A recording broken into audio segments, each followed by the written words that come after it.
will help along the way. One of them will definitely be a magic key to get out of the throne room, and then there will be 2 other items that we'll find out about momentarily.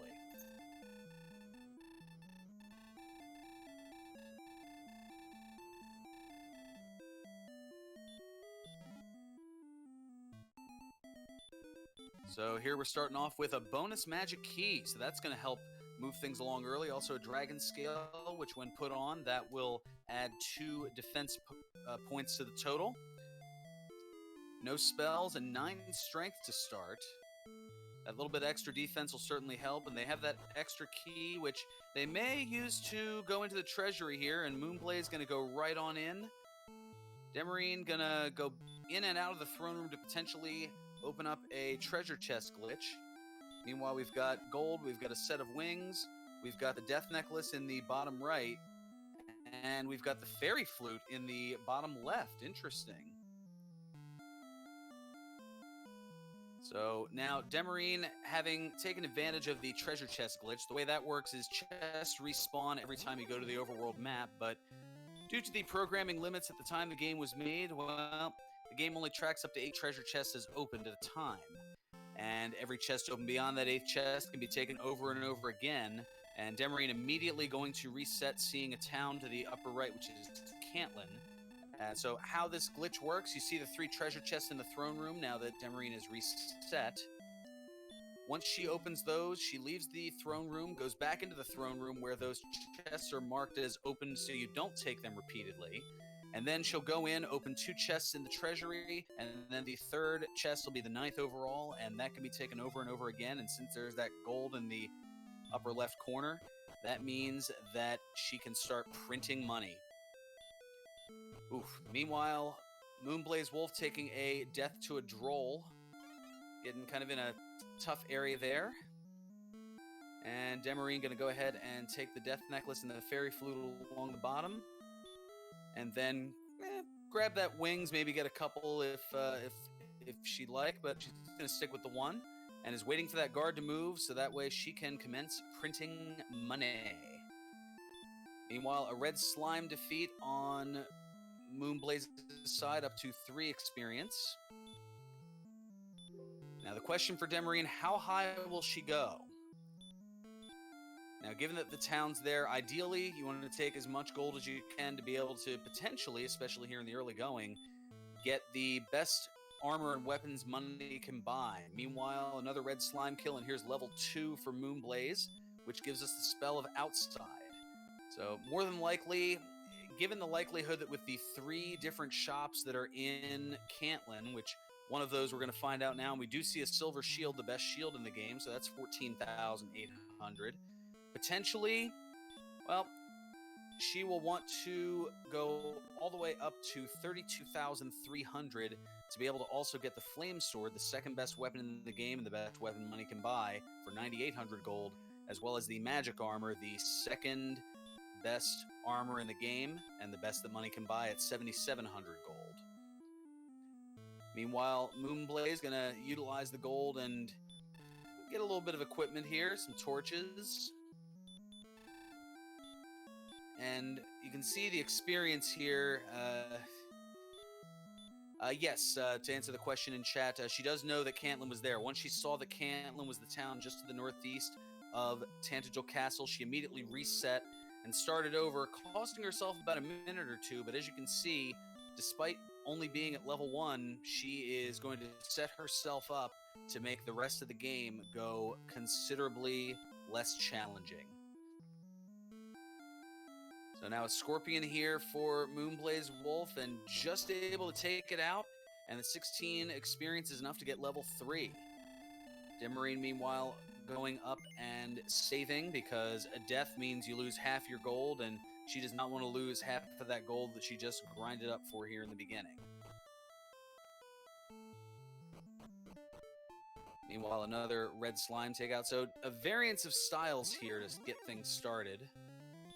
And we're going to now see Demerine, well, encountering a Magidrake, able to get away, and it is shopping time.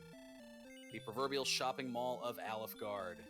So here comes the big silver shields. That's going to add 20 defense points to her total.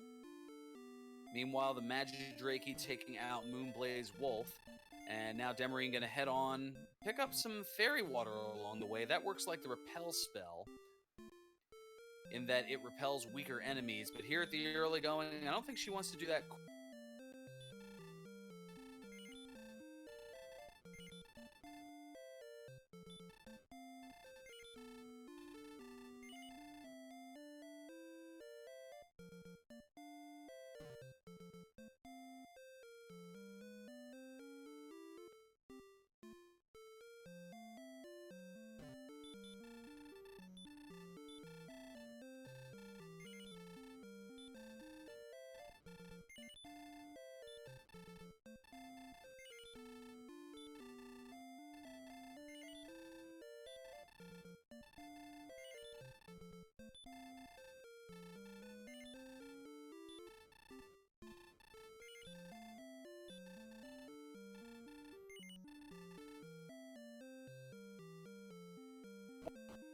Moonblaze, meanwhile, working on a droll, using a couple of herbs.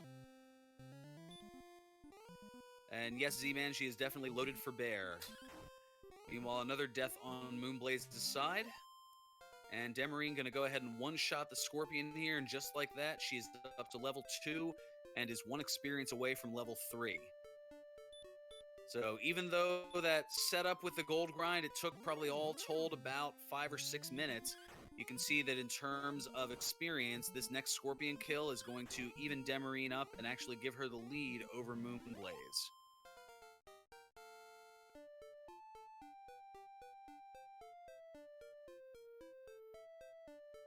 So we have 063 in the new spell at level 3. And meanwhile, level 4 now for Moonblaze. Wow, hurt, sleep, and stop spell along the way there.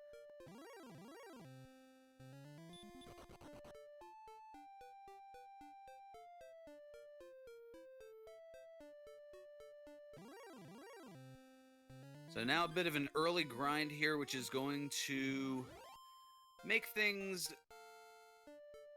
Well, it's gonna be a little bit interesting, we'll put it that way. And now here comes level 4 for Demerine. But you can see the difference already in the attack power on the bottom and the defense. I mean, 61 defense at this point.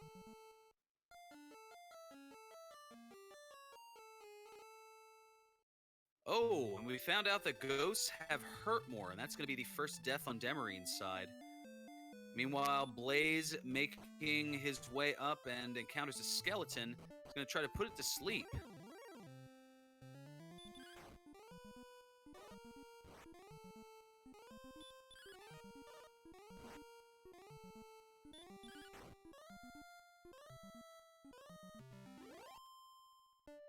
And with that skeleton kill, now Blaze getting up to level 5 with a nice power gain of 12. We've also got another spell.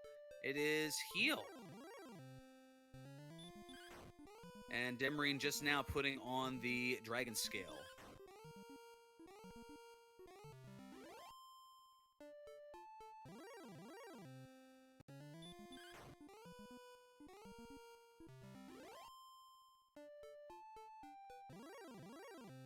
So now the challenge is the exploration.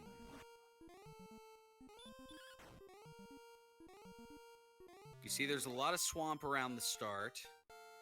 You want to be able to get levels, and oh, you can see there 25% hurt more, which is why that's the first time that we've seen that.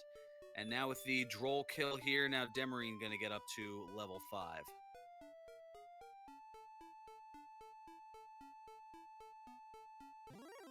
And now a wise move here, trying to conserve some of that gold, is Blaze here, going to the man affectionately known, at least according to one of our other commentators, Reusation, as George.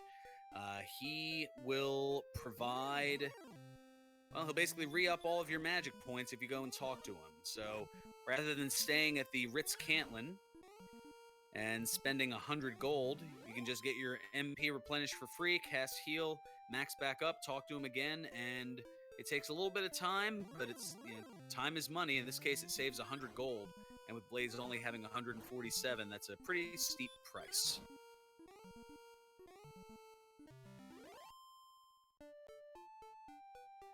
And yes, CD Improv, they do have pillow mints and, of course, those wyvern down pillows, as Demerine had mentioned when I did some commentary with her a couple of days ago. They are definitely quite the value, but maybe not so much here in the early game when it's 2/3 of your total amount here. Ooh, and Druins with a combination of sleep and hurt. Meanwhile, Demerine now taking out the Warlock, and she's going to go to level 6. 5 power, 7 speed, 0 hit points, somebody alert Empty Eye, and 1 magic point.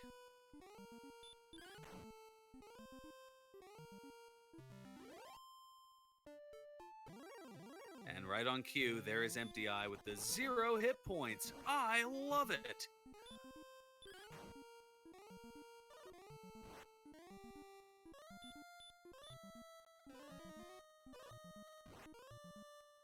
Oh, and now Dem working on a Wraith Knight. This is a lofty goal if she can get it, but I mean, the Wraith Knight's still pretty potent even with that 65 defense.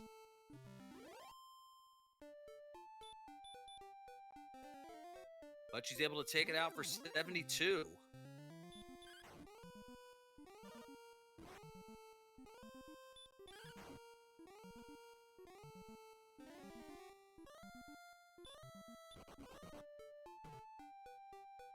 And the Wraith Knight's not a bad play, all things considered, at least if you can hang on for a little bit. The hit point's a little bit low, considering that the Wraith Knight can attack for 9 to 18, even with that 65 defense. And Wizards are even stronger than that. Demerine able to get away. Going to use an herb, save some of those hit points as she starts to get some exploration going.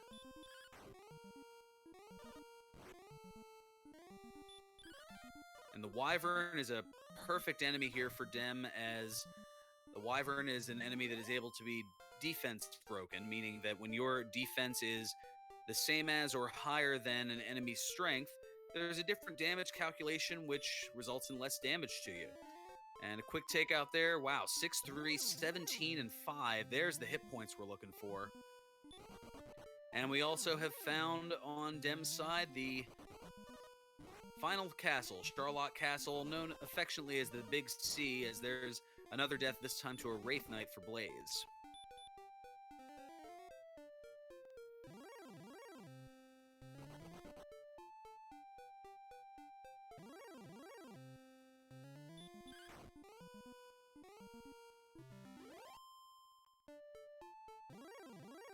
So Blaze now going to explore here to the west. There's a lot of desert out here, and those desert tiles means that there's an increased chance of encounters. On average, 1 per 8 steps, although as you can see here, a lot more frequent than that even.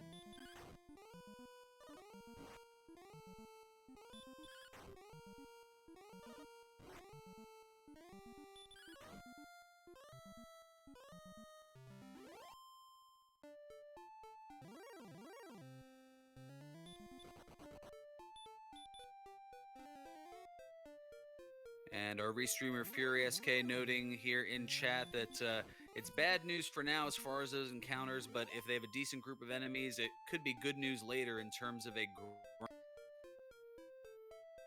that you can hit over and over again are not as ideal as our runners would like.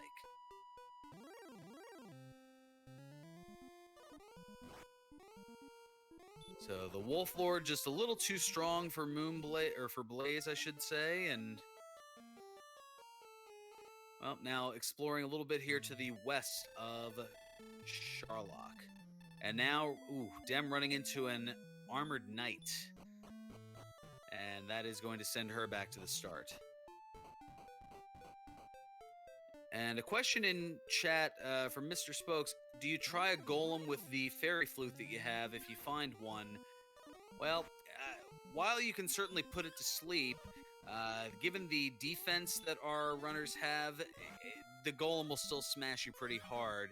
As in Demerine's case, even with that 67 defense, can be hit for 21 to 43 hit points. And Blaze, oh goodness, yeah, no.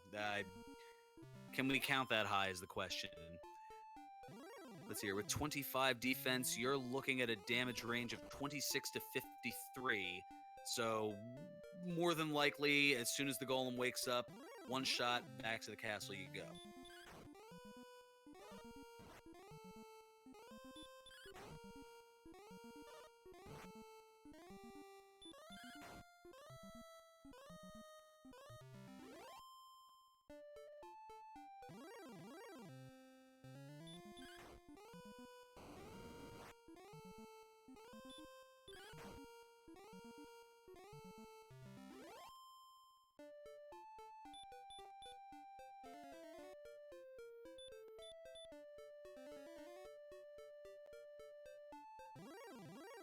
Just running a few numbers here, not to mention the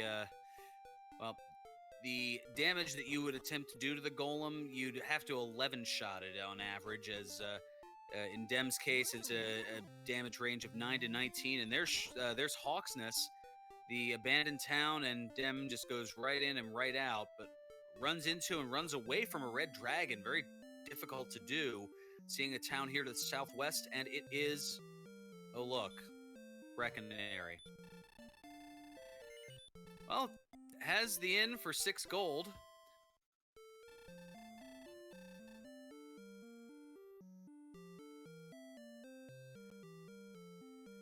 There's a question, is there a good argument for not farming gold after seeing all that equipment?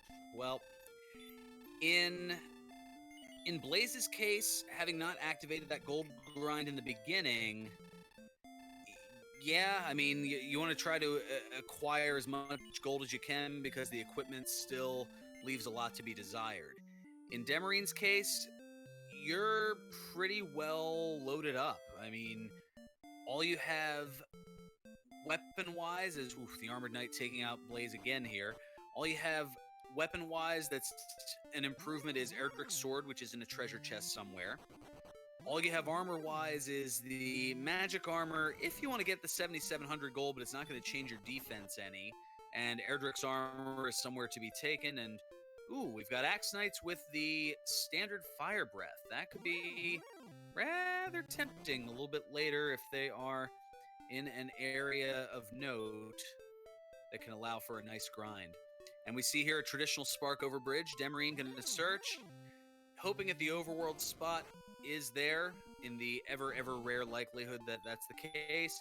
It is not, but I think a lot of the viewers in chat feeling that she has just validated her run by doing so.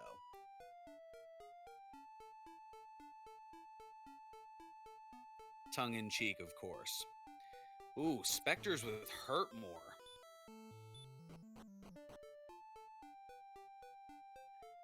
And Demerine now finding a cave, and it is the Rainbow Drop Cave, affectionately known as the Jerk Cave, because if you don't have all the items to trade in for the Rainbow Drop, he will kick you out of the cave like the jerk that he is.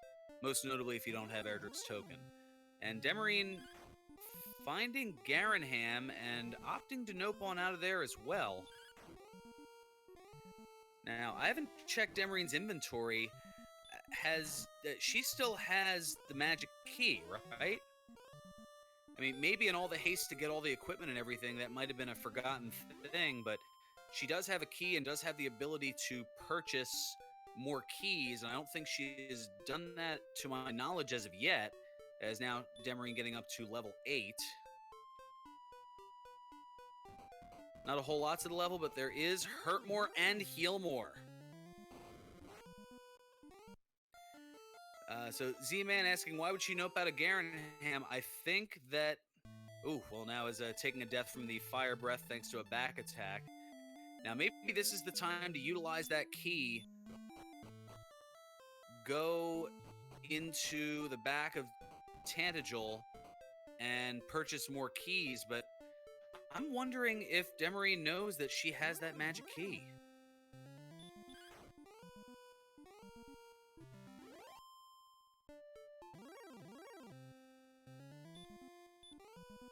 Oh, you know what? That's right, Blaze still has it, and Demerine does not, as she used it in the treasury in Tantagel. So she's looking for Rimbledar, or... No, there was not an extra key in the treasury. How quickly I forget that you need a key to open the treasury door. and that's where it was utilized.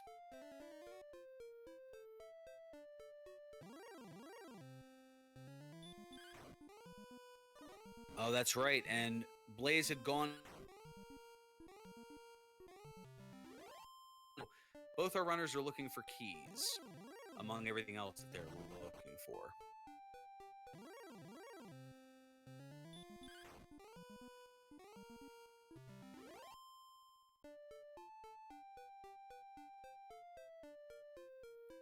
There's a lot to observe here, but it's difficult to observe everything, and I appreciate your assistance there in chat as 2 screens, 2 eyes, 1 brain. It's a lot to absorb. So now with Heal More and Hurt More, Demerine making her way back into Hawksness, and we're going to see what the Guardian is of one of the 3 search spots in the game. Now, it could be nothing. It could be the Erdrick's token, one of the essential items needed, or it could be Erdrick's armor, the best armor in the game.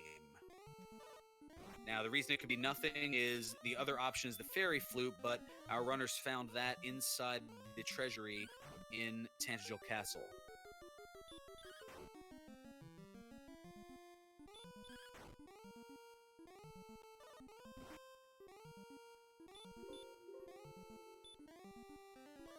And, well, we've got a stone man here. Not the most ideal enemy, and gonna go ahead and throw a Heal More up here. Oh, wow. And you can see just half-shotting it, essentially. Hitting for 27. Wouldn't hurt to throw a heal on here, but... Then again, as I'm looking at the damage range here with 71 defense... The Stone Man can hit for anywhere from 16 to 32, and she got him. That gets the level, and the search item is nothing.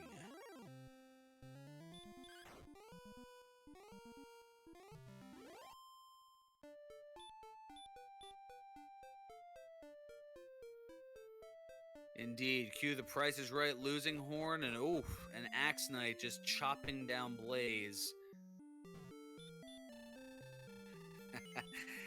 MTI, 0 items, I love it, he says. And now back over to Breckenary for an in-stay.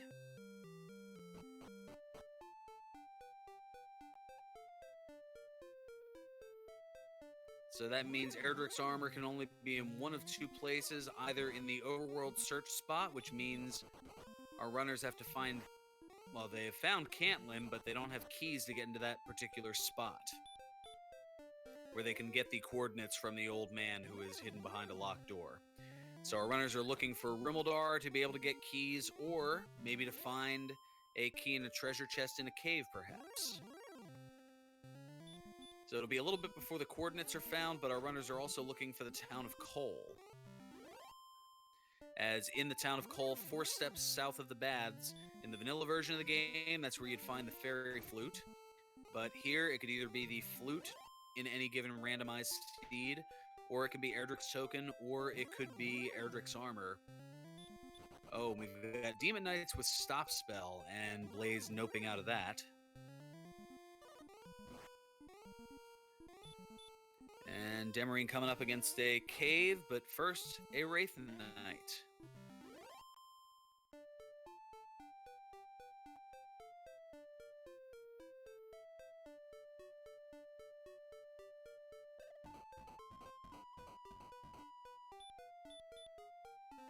And since I haven't been able to do a whole lot of geography in this here, I believe, was that cave the Rainbow Drop cave that she had passed?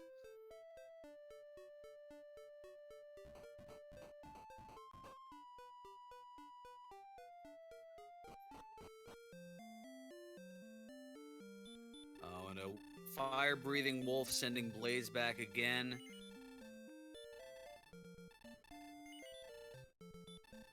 Demerine gonna hop on into Garenham to refresh some herbs.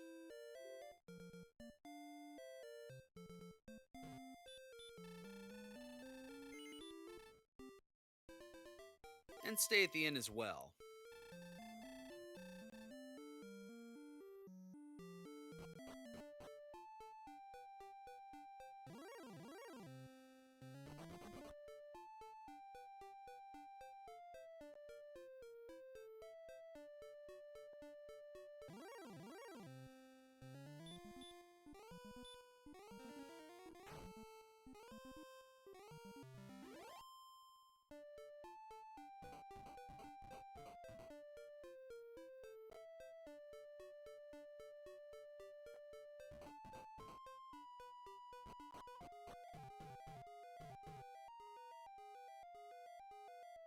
So now we have another cave here on Demerine's side, and doing a little bit of navigating and negotiating here, and it looks like that might be, yes, it is the mountain cave.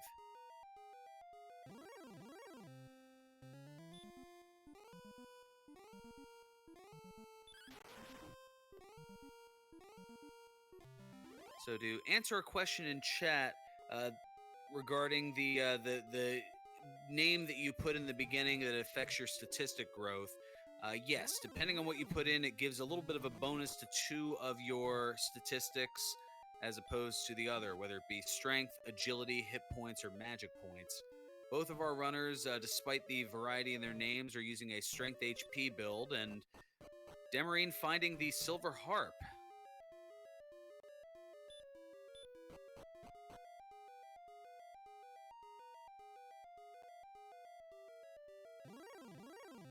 And getting a little bit tripped up as there are multiple stairways to potentially confuse someone.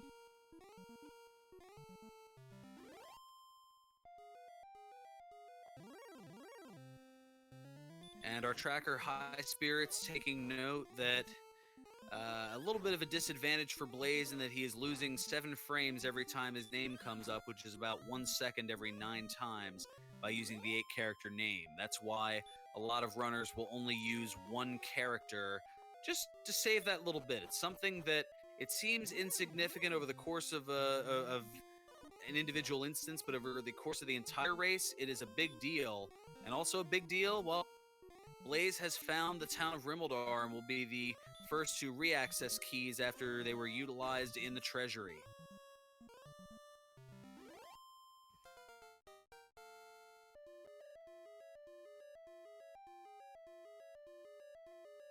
Alright, on short resources, Demerine able to take out the Armored Knight and get level 10 in the process. 14 speed, that's going to be an additional 7 defense. That'll certainly help. And now let's see what the other treasure chests are here.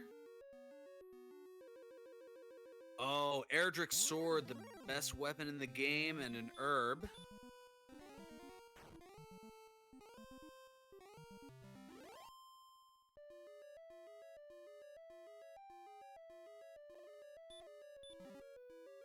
And now Blaze is going to access the back of Tandagel, and we'll see what is there in a moment. And we've got some big bucks on Demerine's side in the 4th chest in the mountain cave.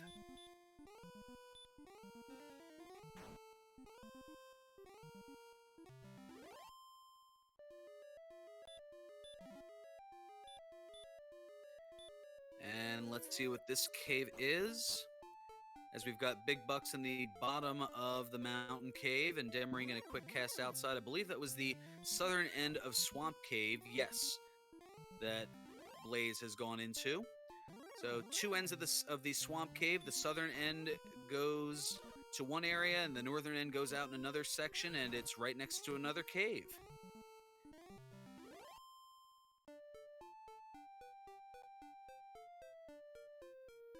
And that is the Tablet Cave. And a little known fact from the game that you may not have realized as a kid, if you go into the southern end of the Swamp Cave and cast outside, it takes you out of the northern end.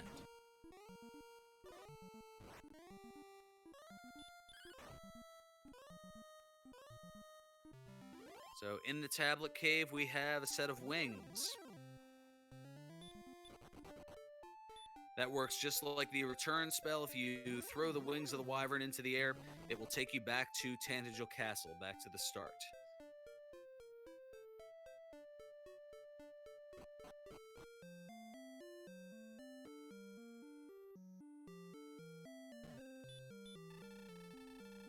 So Demerine back into Garenham, going to stay at the inn once again. And we've got yet another cave over here.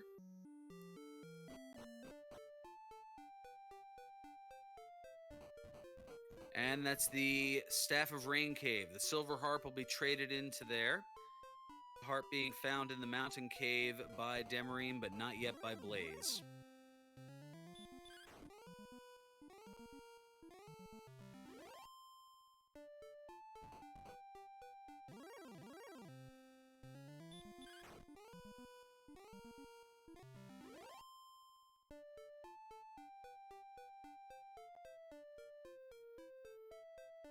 And you can just see here the advantage of the beginning gold grind, how it's just kind of allowed the lead to grow exponentially here for Demerine. And, the Red Dragon proving why it is known in the Dragon Warrior randomizer community as the Fun Police, because whenever they show up, the fun tends to stop.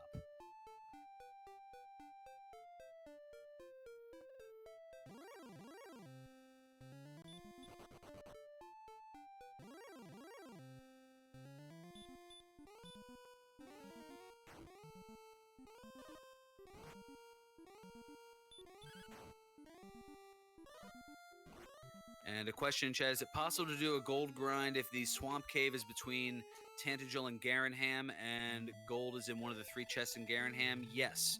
The only way to reset the treasure chest is to go out to the overworld. So going from Tantagel through the swamp cave to Garanham, almost like the secret passage in Clue from the conservatory to the lounge, that'll work just as well to be able to get that grind going.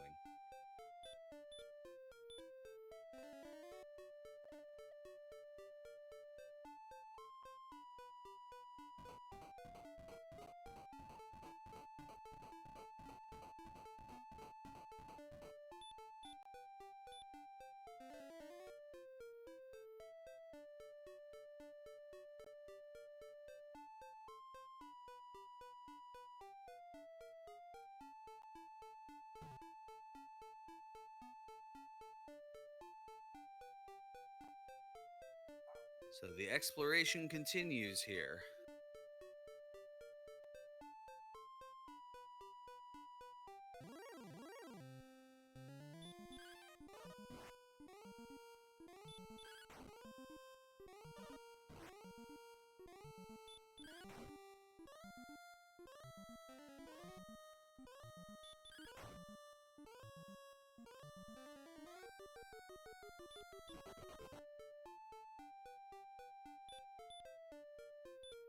So Demerine seeing that the wizards have heal and just kind of opting against it here.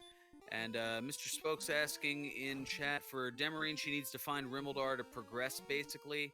Not necessarily. She could find the Grave of Garanham, and that has 5 treasure chests. If one of the upper 3 has a key in it, that is certainly a way to advance things forward. So while Rimmeldar is not necessarily required, it's usually a good thing to find as far as, well, getting keys to be able to open doors and get some more treasure chests and move things along in the seed.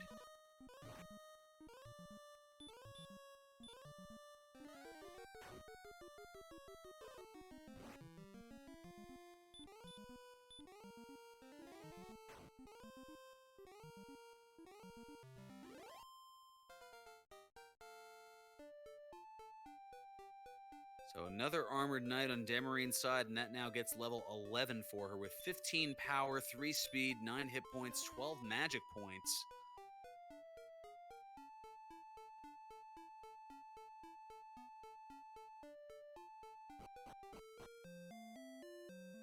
Meanwhile, Blaze just 6 experience away from the next level, and Demerine has found Rimmeldar.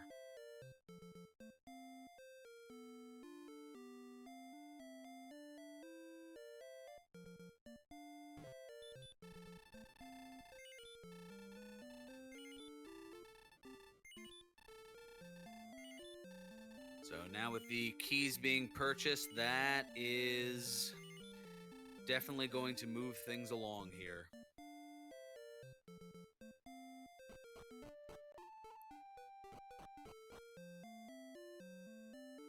Blaze, meanwhile, opting not to fight the wolf.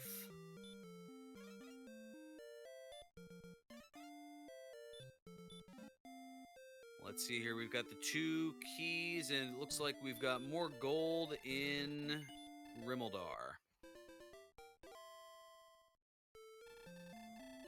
So as far as treasure chests here, the only ones yet to be opened on the, well, outside of Charlotte Castle, as now there's level 8 and Heal More and Hurt More for Blaze, so now Blaze is going to be able to start getting things moving and grooving as well.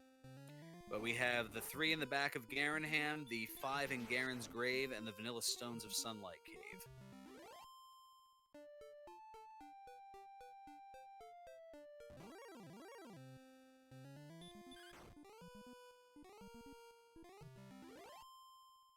Ooh, and a Warlock taking out Blaze with minimal resources.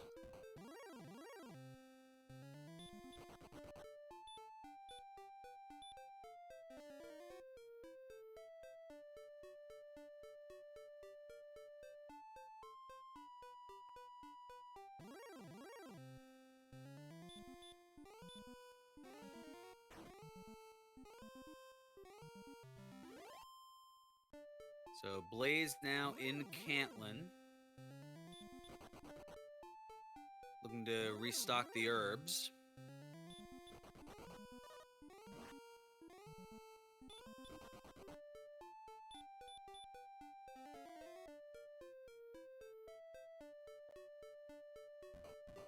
And a question in chat, did Blaze not check the Rimbledar chest for one of the items?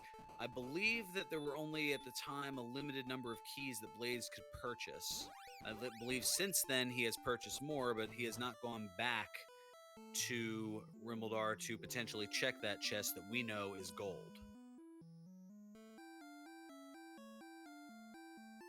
But Blaze is going to head on in here and is going to make his way over to the man who will potentially give us coordinates, where a searchable item could potentially be in the overworld. How many paces from the castle? Let's find out. 62 south and 7 east.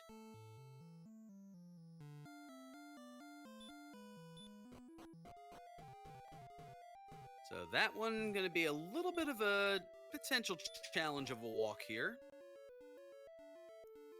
It has been fairly windy, and Dem, meanwhile, now getting to the back of Tantagel, seeing that it is the Swamp Cave, casts outside, and is now going to head on over and take a look here.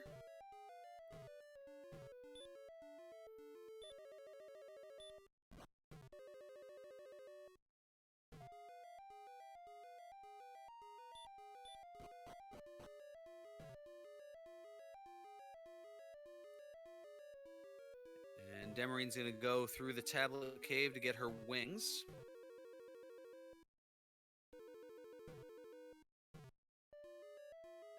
But yeah, given that it's just water and swamp to the south, and there's going to have to be some winding, Silverfire, they've definitely got a good point in chat saying time to get the GPS, as we know it, the Gwalen positioning system. That means going into the Swamp Cave, fighting the guardian enemy that's there, saving the princess, taking the princess back to the throne room, and then you will get an item known as Gwalen's Love.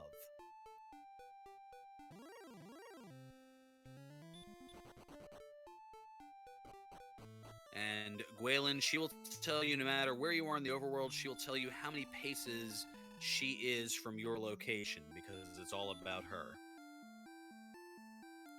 Meanwhile, Demerine finding the Staff of Rain. And Blaze in Hawksness gonna take a look at what we know is the Stone Man and look for what we know is, unfortunately, nothing under the Guardian in Hawksness.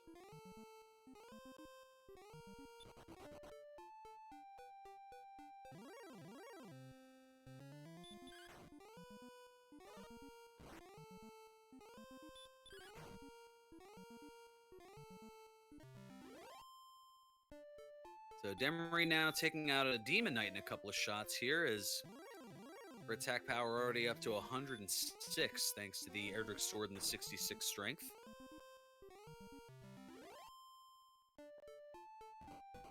And Blaze taking out the Stone Man and finding the whole lot of nothing in Hawksness.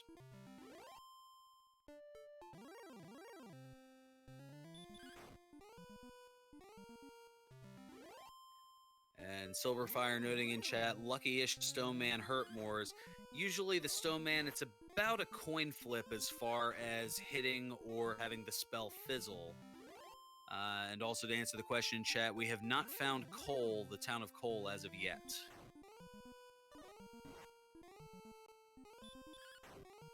So now with that Wraith Knight kill, Blaze up to level 9.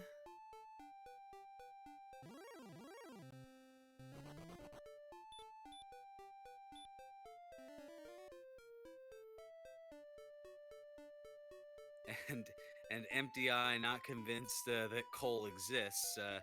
That would be a heck of a programming quirk if that was the case. Meanwhile, the fire-breathing Axe Knight sends Blaze back to the start.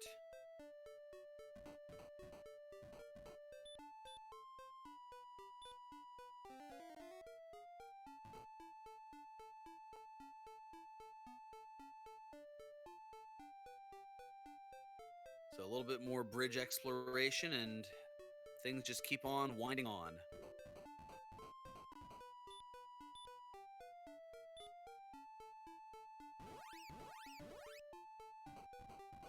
And Demerine opting to use the wings and go on back to the castle to explore a little bit more of this first continent here. But first, he's going to head on over and get those coordinates.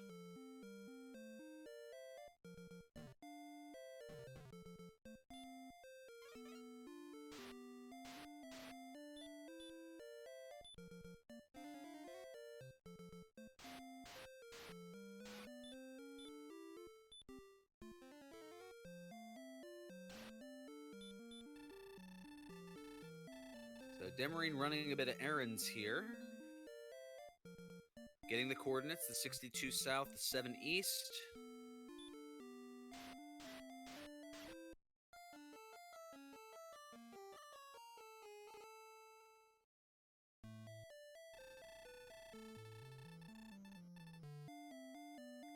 And opts to take the death.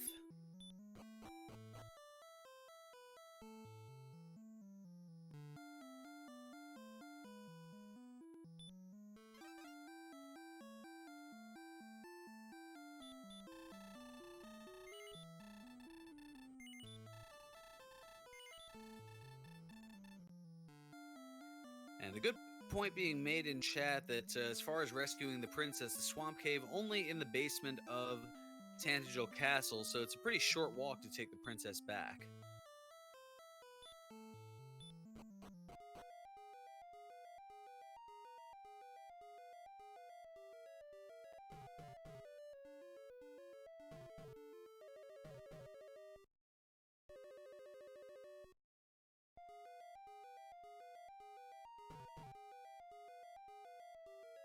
So back to Rimmeldar goes Blaze and is just 40 gold short of the broadsword.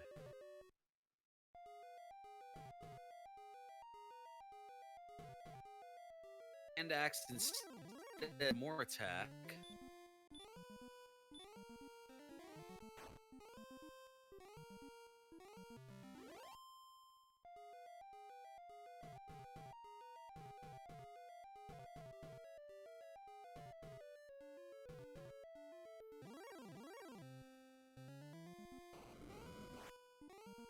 Meanwhile, Demerine is in a cave, and I'm trying to get an idea of, via the navigation in the dark, where exactly she is. Oh, she's in the swamp cave navigating down to the spike tile, and if that's an Axe Knight, that is going to make for a great grind spot. 1, 3, 2, and 1.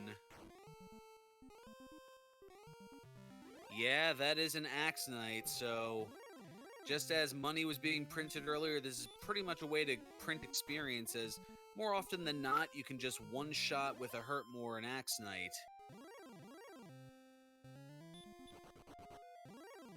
And you can see the lead really starting to grow now.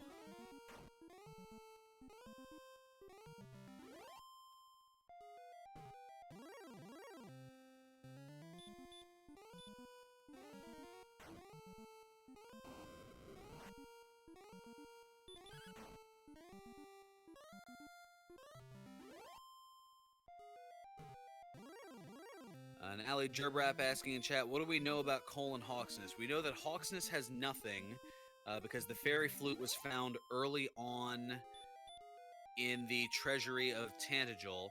Erdrick's token is still at large, as is Erdrick's armor. Cole has yet to be found, and we know there is definitively something in the overworld coordinates 62 paces south and 7 paces east of the castle.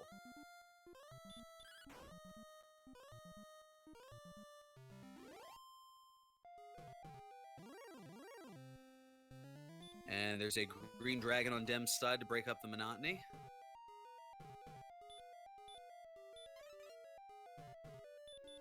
Meanwhile, Blaze unsuccessfully trying to run from an armored knight and gets smashed back to the castle. And there is the princess.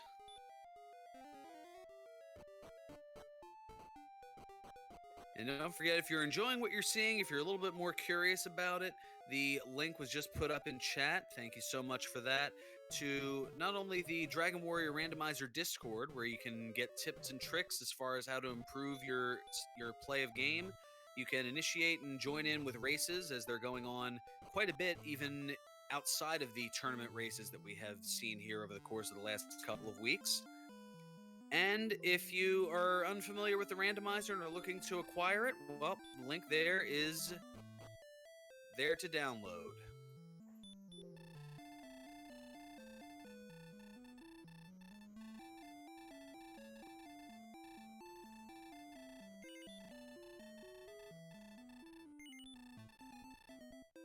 So Gwaelin's love acquired, and meanwhile, well, Blaze, okay, getting the attack on the Axe Knight.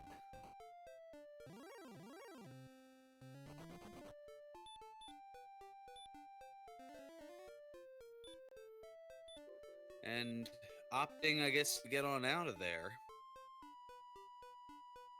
But there is level 10.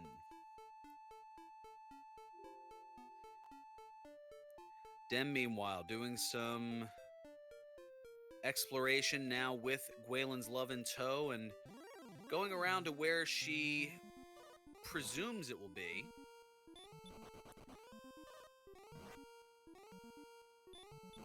To answer Silverfire's question in chat, Blaze's build, for MOON, that is a strength HP build.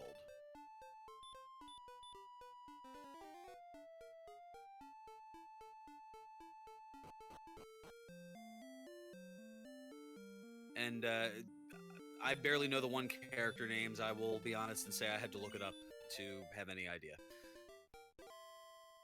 Honesty is the best policy.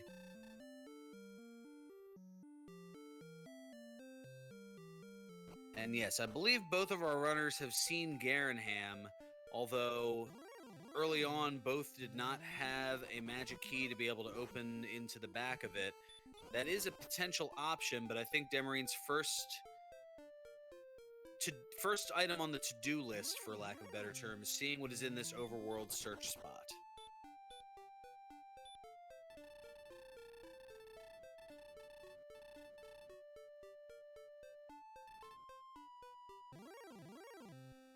So 49 and 16, so a little bit more south and then a little bit back more west. So kind of around this body of water here.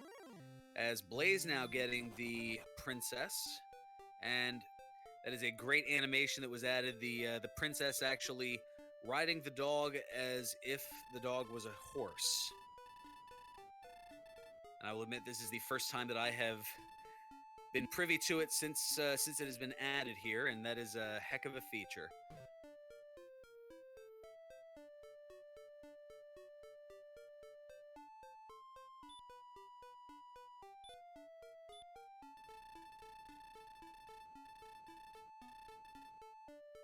So I think there was a little bit of west and east misconstrued there, as now 62 and 4, going to move over 3 more spots, search, and it's Erdrick's token.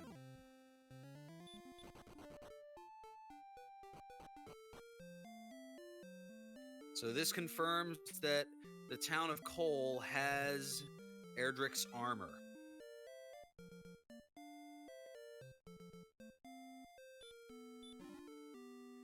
Now, the sprite on the left, that is Tov the dog from Dragon Warrior 4.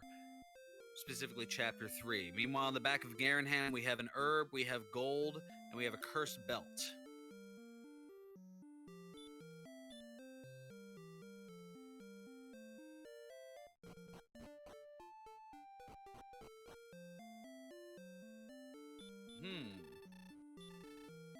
And now opting to go get some more herbs.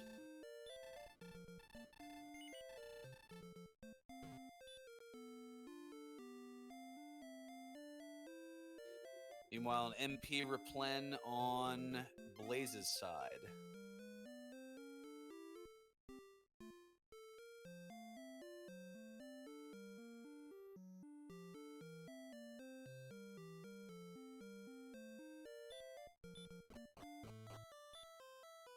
Now back into the back of Garenham, and let's take a look, and it is the Vanilla Stones of Sunlight Cave. So one free treasure chest here, and it is some more gold.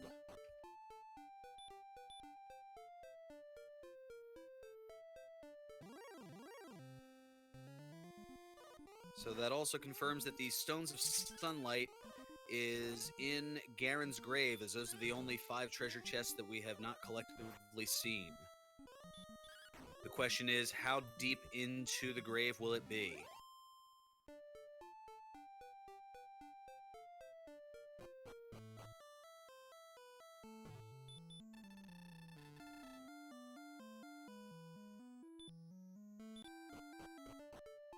Oh, and Demerine going and talking to the Rainbow Drop guy, and while she has the token and she has the Staff of Rain, she does not yet have the Stones of Sunlight. One last item on the grocery list.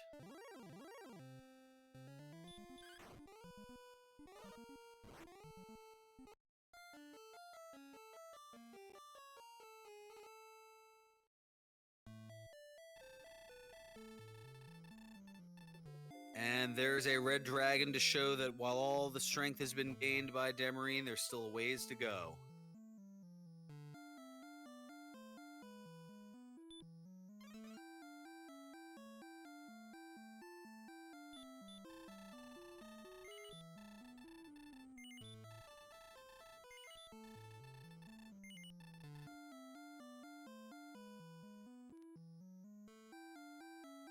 So, a series of purchasing of keys, and I wonder if Demerine's going to go ahead and maybe grind up a level or 2. Meanwhile, there's the token find on Blaze's side.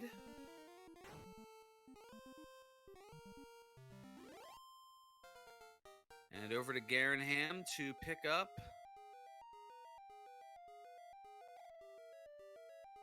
Well, nothing, as there's already a large shield in play.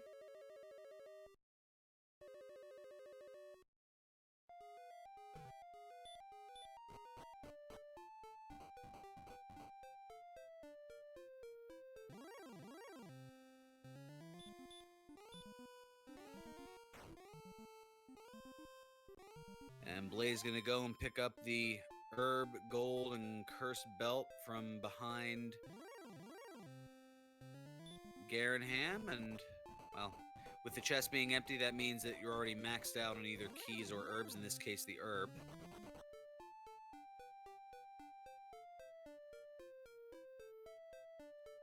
A little bit more gold. Not quite enough for Blaze to go and pick up, say, the full plate armor, although if he wanted to go back in and do a little bit of that mini grind there and pick up 2 more, he could certainly do so to get the full plate, but instead opts to go over to the other cave.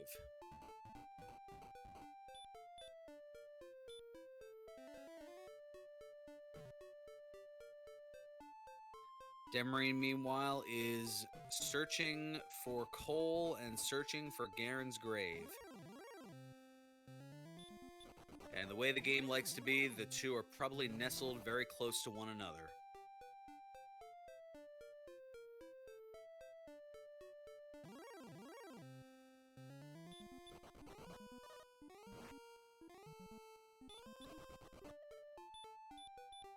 And there is the red dragon. Dem able to get away. Meanwhile, Blaze hurt-mooring an Axe Knight, and that's going to be level 11.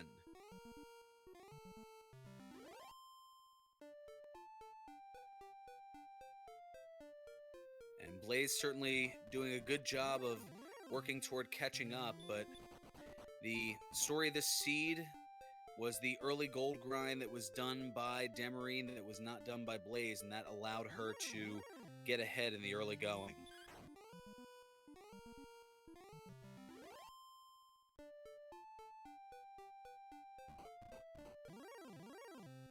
And Blaze has now found the mountain cave, and this is going to be good news, as in here is not only the silver harp, but Erdrick's sword as well.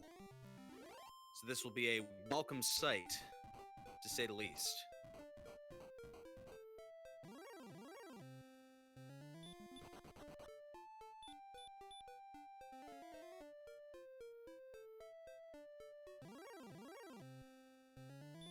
Now, this is the moment that can drive you frantic as a runner, as you realize that you're in this race here, that you don't know what your opponent is doing, because these are blind randomizer races. You aren't able to see where your opponent is, pick up any information. So, for all you know, your opponent could have found coal and found the armor 20 minutes ago. And a question in chat, why is it called the Mountain Cave? Well, in the vanilla version of Dragon Warrior, it is actually surrounded by a series of mountains. And another question, where was Erdrick's sword? It is among the 2 treasure chests in the top of the second floor, second basement of the Mountain Cave.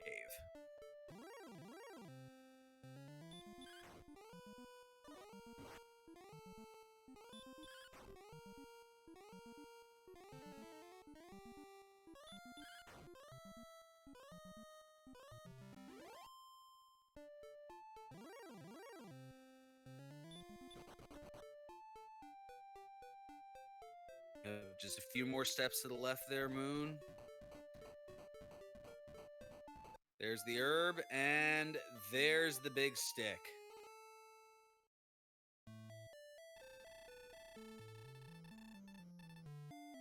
Dem, meanwhile, taking a death in the swamp.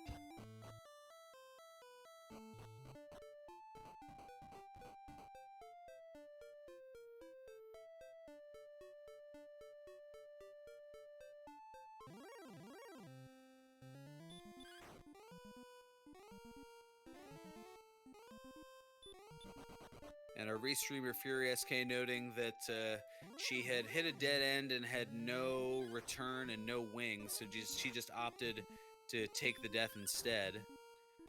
And the question, where's the Stones of Sunlight? It is in the yet-to-be-found Garen's Grave. Those are the only 5 chests that have not been opened in the overworld, and neither of our runners have found Garen's Grave.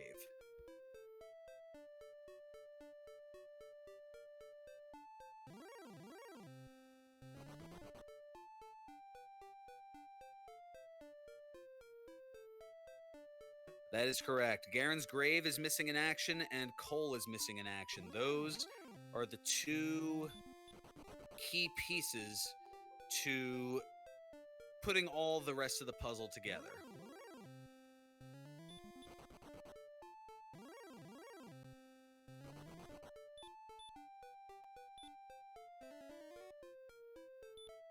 And a swamp death for Blaze.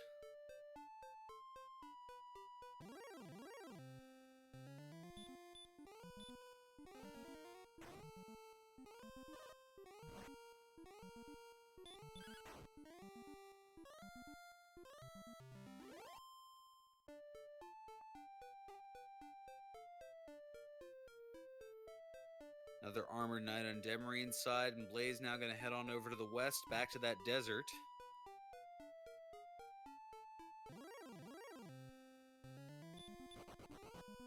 And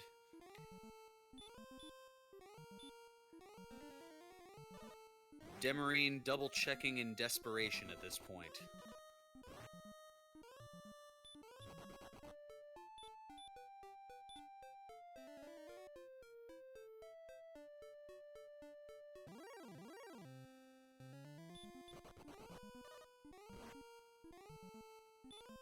To answer the question in chat, yes, we can confirm that Erdrick's armor is in coal. Neither of our runners have found the town of Cole as of yet. But once they do, there will be armor there of the Erdrick's variety.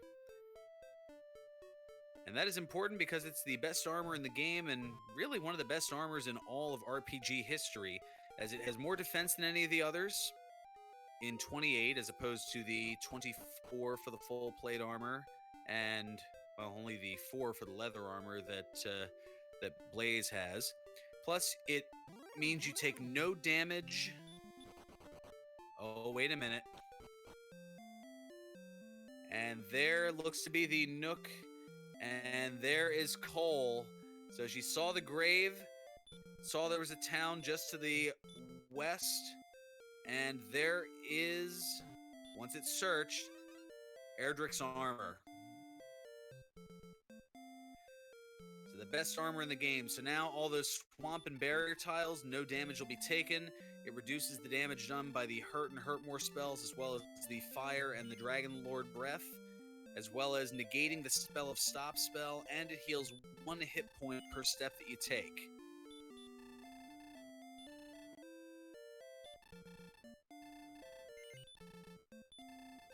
And MDI noting in chat that Cole does exist, that it's a pre-birthday miracle, as your birthday is tomorrow. Well, happy early birthday, and good luck later this evening in your race, which will be featured here among the Randomania networks. But more on that later.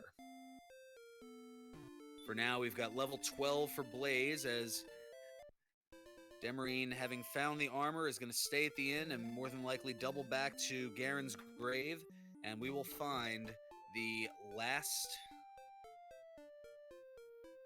of the items. And Silverfire observing that Demerine, when she was last in this particular region before coming upon that cave, she had died to a red dragon.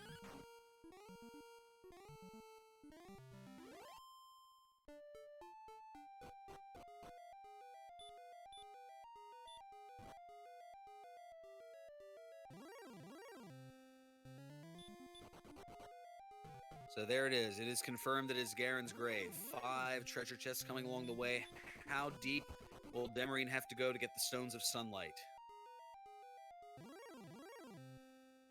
Will they be in the first 3 chests along the top? Or will we have to use the key and go deeper in? Let's see here. We've got the Stones of Sunlight right off the bat. May as well get the others to see if that fighter's ring is there. There's a torch and a fairy water.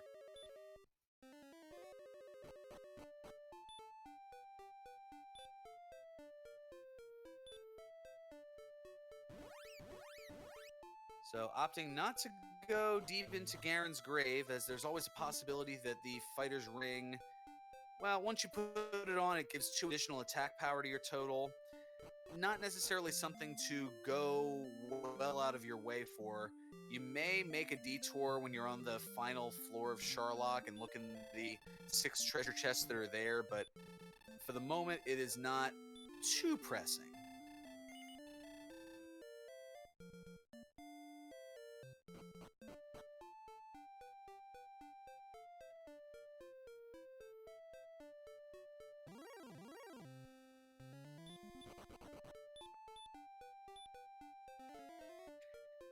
And apparently one of the kind of decoy shops that are there, the radish shop.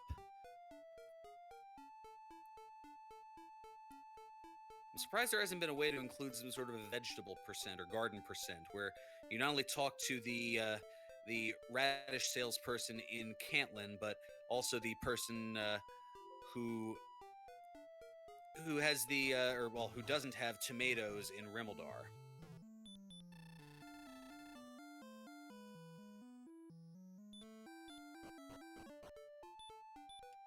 Meanwhile, Demerine has gone back to the Rainbow Drop Cave, this time with all the items.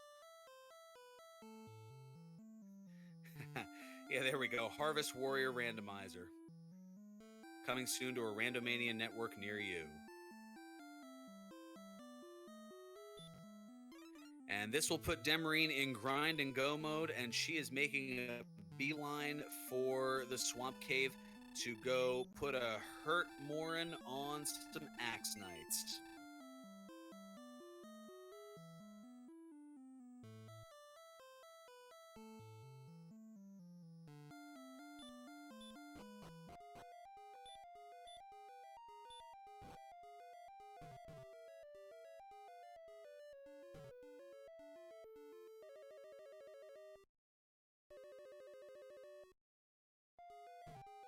So Blaze, meanwhile, with some errands to run, still has to get to the Stones of Sunlight in Garen's grave. Still has to find Erdrick's armor, so heading over to that southeast area, that is definitely the target.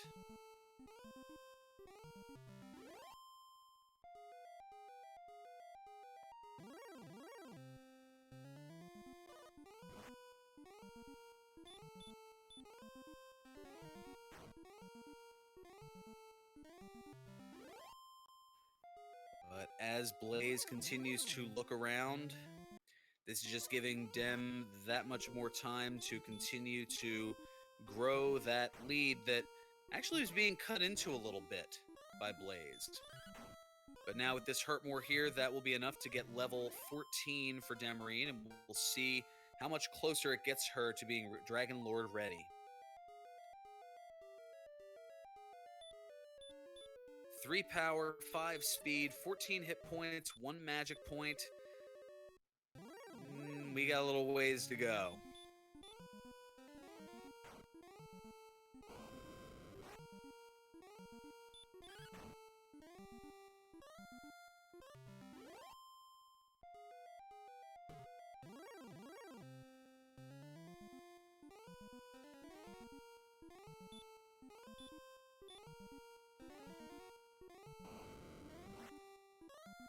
So 13 more Axe Knights here will get Demerine up to level 15.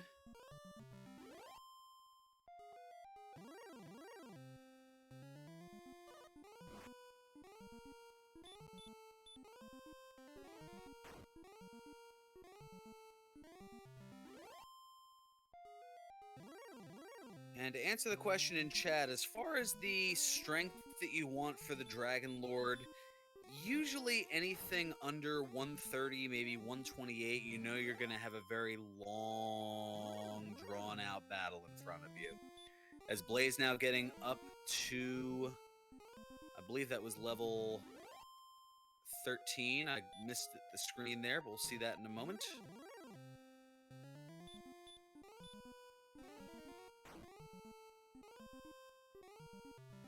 Yes, up to 13.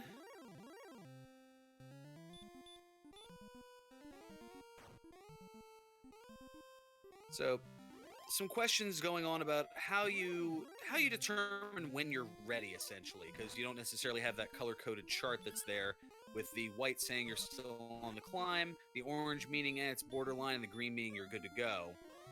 Pretty much, as far as your attack power, how you can calculate how much damage you're going to do the Dragon Lord, you want to take whatever your attack power is, subtract 100. Then whatever that number is, in this case the 13, divide that by 2. That's your max range. So 13 divided by 2, you're looking at 6 for a top range. Divide that number in 2 again, that's your bottom range. So if Demerine were to go to the Dragon Lord now, it would be a damage range of just 3 to 6. But attack power, as noted in chat, is not the only factor. You want to make sure that you have usually a minimum of 100 hit points. As Demerine now, out of resources, able to get 1 more Axe Knight, and with the Axe Knight continually casting Stop Spell, this is giving for some free goes, but not enough to be able to get 1 more, and is just 430 experience away from level 15.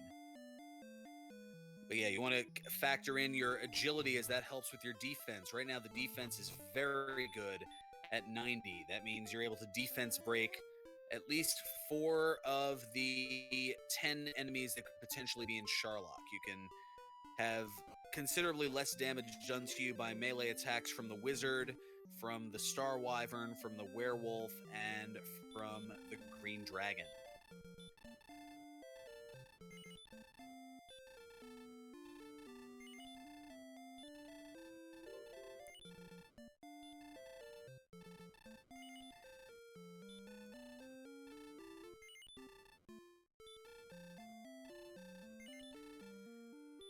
And note in chat, as far as defense breaking the the red dragon or the golem, you'd need 120 defense. That's a lot.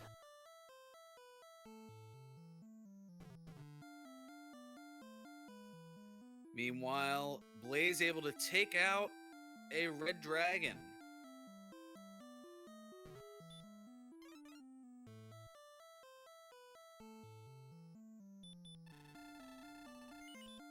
The exploration continuing for Blaze, still looking for the town of Cole, still looking for the grave of Garen.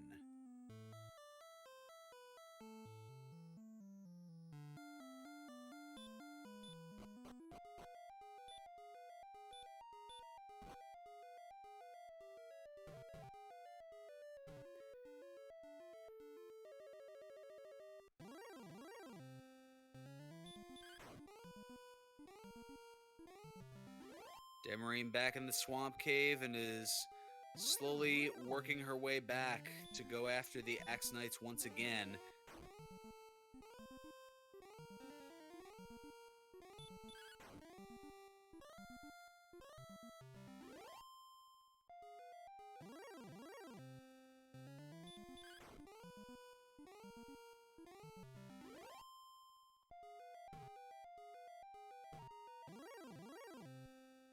So now down to just 73-16, just an Axe Knight and something else.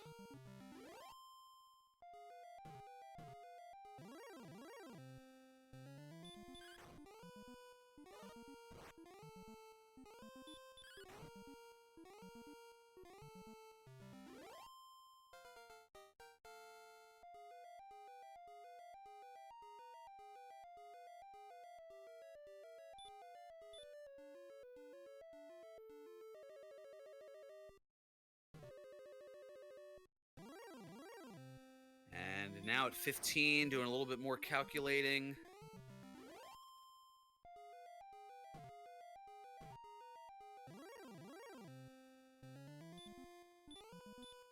And is still on the path to go to level 16. And a question in chat, is the Fighter's Ring confirmed in Sherlock? It is not, actually. The Fighter's Ring, which once you put it on, it adds 2 attack power to your total. It can be in one of the remaining 9 unchecked treasure chests, 7 of which are in Sherlock Castle. The other 2 are deep in Garen's grave. Yeah, it cannot be in the Mountain Cave, as the Mountain Cave was full cleared. The 5 treasure chests in the Mountain Cave were the Silver Harp, an herb, Erdrick's sword, and 2 treasure chests of gold.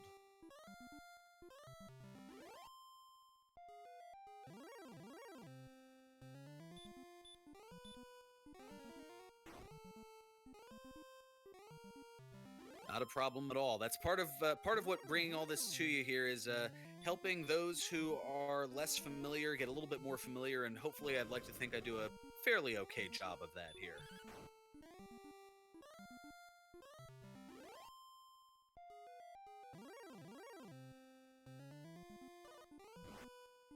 Meanwhile, Blaze having some more trouble here with the Red Dragon and still going around and getting some exploration done. That is just allowing Demerine to grow that lead much further, as it's now about a 3,600 experience lead and growing.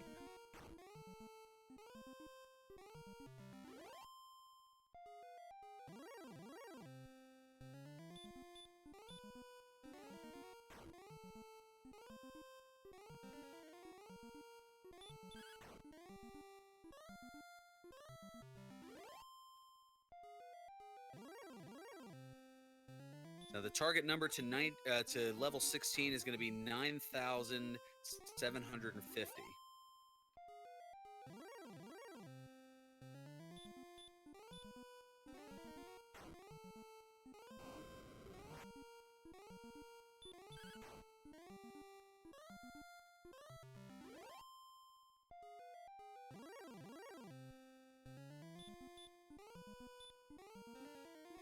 And Fury SK, our restreamer, noting that yes, the challenge for both of our runners has been finding the town of Cole that has Erdrick's armor. And having played quite a few seeds where I've been roaming around looking for Cole that has the armor, and sweating out the fact that 75 minutes in I still haven't found it, it certainly creates some challenges. And question: what are the numbers next to the players' names? It's a new feature that we have here for 2019's Dragon Warrior Randomizer tournament. The amount of deaths that have befallen our runners, or as it's affectionately known, the COD count, based on a line in Dragon Warrior 2. No breath, no pulse, thou art indeed cold as a cod. Or, yeah, cold as a cod.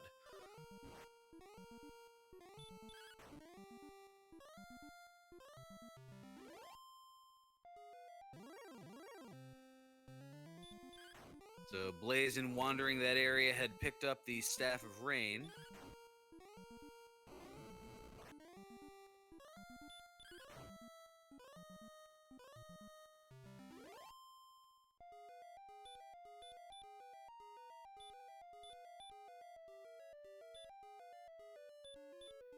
And Demerine able to survive and hang on here, and is just 50 experience away from level 16.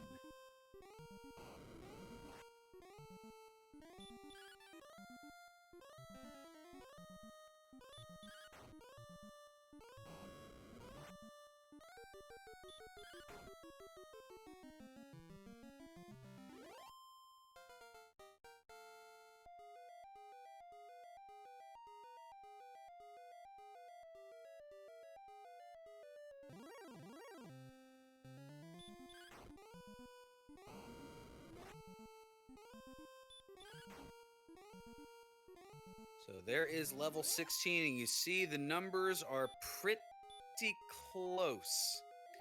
No hit point gain, though, a max of 96. It's not... yeah, look, Demerine looking at the numbers, doing some calculations. You'd have no chance for doubles, 10 heal mores, and with 126, a range of 6 to 13.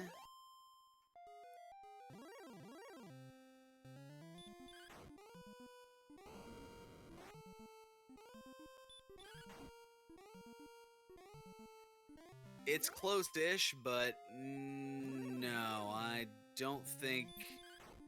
Yeah, you would need probably another 40, almost 50 magic points to be able to endure that kind of low attack. So, to level 17 we go.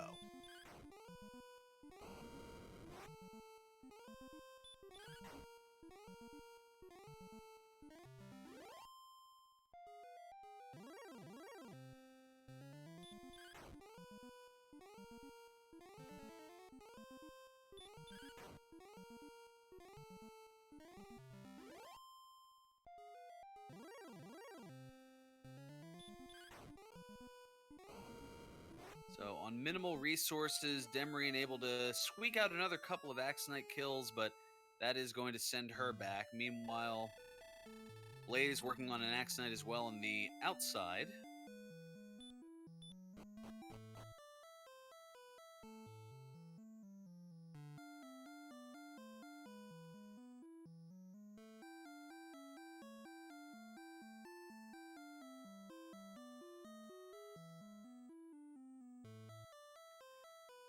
Well, the fortunate encounters were one thing, as Fury SK noting in chat that's at least been part of what has given Demerine as much of a lead as there was, but it all stems back to the very beginning of the seed. There was a bonus magic key in the throne room, and while both of our runners had used the key to check Tangential Treasury, Demerine had set up a level 1 gold grind, and having seen Cantlin just to the northeast of Tangential Castle, was able to utilize that gold grind to purchase a flame sword, to purchase a full plate armor, and to purchase the silver shield.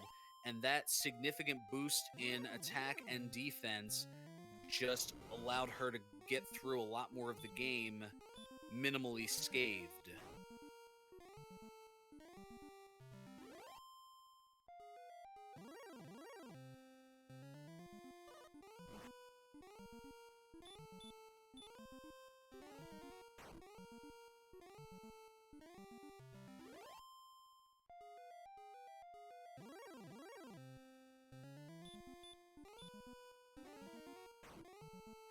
Now, make sure if you haven't already to give both of our runners here a follow, as they've been certainly entertaining here and competitive throughout this entire display here. And also, make sure to show some love to the folks behind the scenes as well. Fury SK taking care of the restreaming. High Spirits, who just finished a bit of a lengthy Cal Ripken-like streak of days streaming, just shy of 70 days in a row of providing streaming of content. And, well, you can give me a follow as well. I'm FearonBurgundy. I provide commentary. As noted earlier, I'm apparently the world's okayest commentator. Thank you for that, Velavi.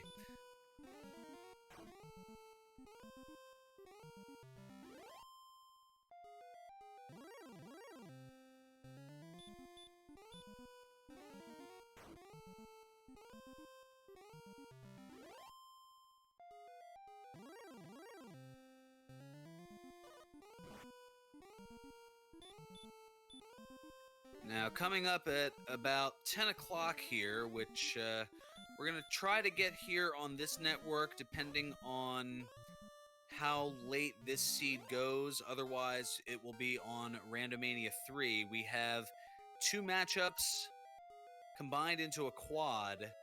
It is going to be Empty Eye taking on Lavkian and Amazing Toaster against Jackamus Wedge. And now here is level 17. Oh, 105 hit points, 84 MP, 132, and 92. Oh, wow. Really crunching the numbers here.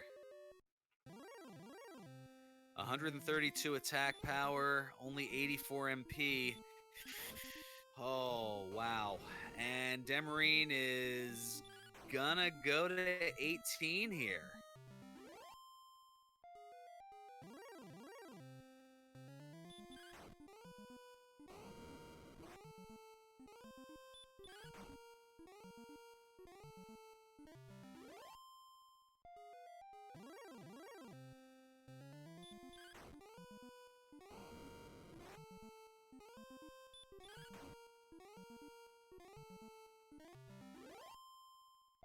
See, and some various debates as far as what to do, and some people are saying to grind about halfway to 18 and fight on the way down, but the issue is you have so little MP that you have so little MP that getting the level you're not really going to be able to get those MP once you're on your way down. So it would seem ideal to get the level first, see how much of an MP gain there is, and then go from there. It's one of those things where you would definitely need some high rolls for things to work in your favor here, and maybe a little bit of help with the. Well, even if you got the fighter's ring, I don't think it would necessarily help. I mean, it would help, but I don't know if it necessarily is going to be the thing that definitively puts you over the top.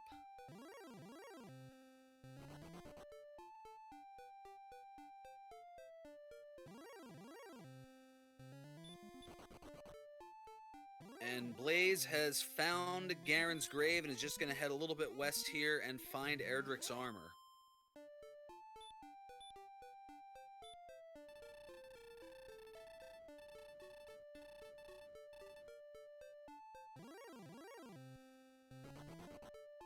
So another 1782 to get to level 18, and Demarine's gonna go for it here. I don't know if this is an exploratory dive, if this is a fighter's ring hunt, or if this is we're gonna go for game.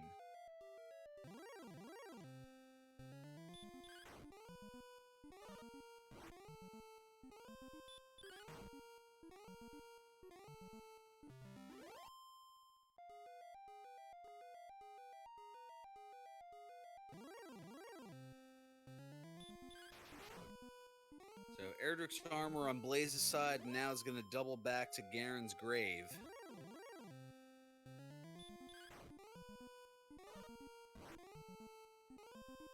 Or did I miss the top? Oh, the top of Garen's grave must have already been... Okay, so Blaze got the stones.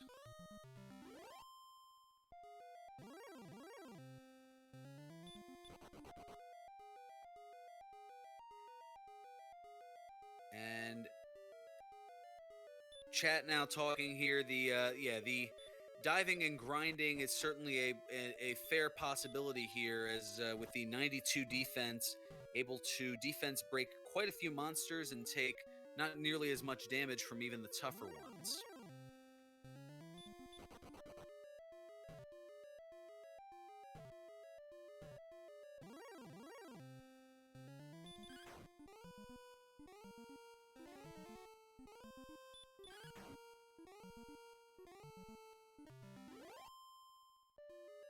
So Blaze at this point just needs to get the rainbow drop and find a place to grind.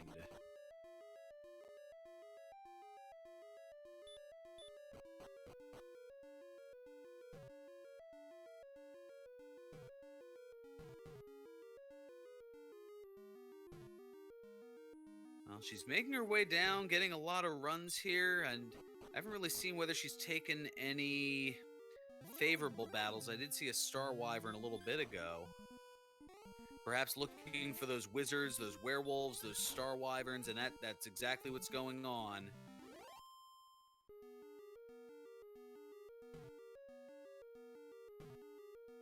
Blaze, meanwhile, picking up the rainbow drop.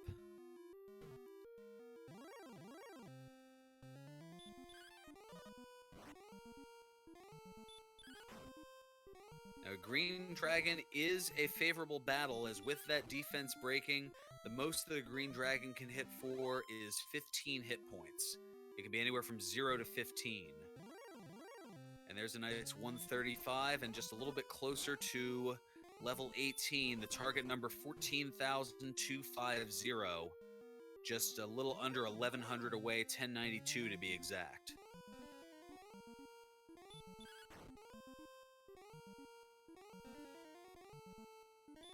And another red dragon kill for Blaze,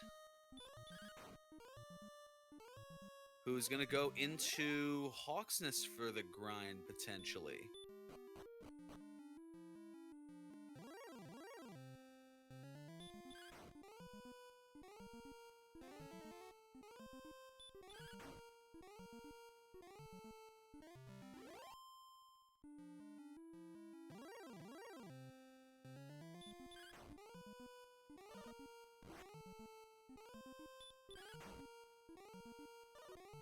Now, the Stoneman grind is less than an ideal grind only because the Stoneman has a plethora of hit points, so it usually takes more rounds per battle. And the Axe Knight being closer to Tangential Castle, being in the swamp cave just underneath of it, it makes for it's definitely a more ideal and efficient grind. As now a wizard being taken out by Demerine here in Basement 5. Now on to Basement 6. Probably going to take a detour to look for the Fighter's Ring? Or is she just going to... Nope, she's going to make that detour.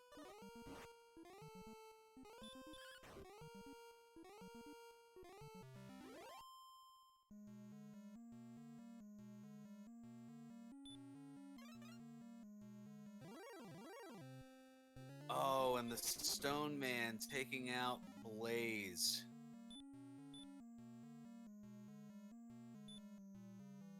And there's the Fighter's Ring.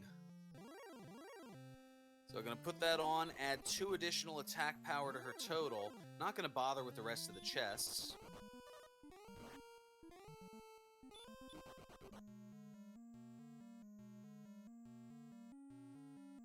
Correct, in the $150 chest for when the 25,000 gold pyramid guessing game is played. Usually it's for Erdrick's sword.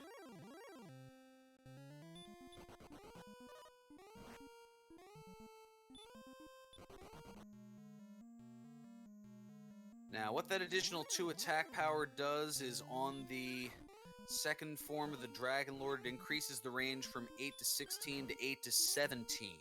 So it increases the top, or the max by 1.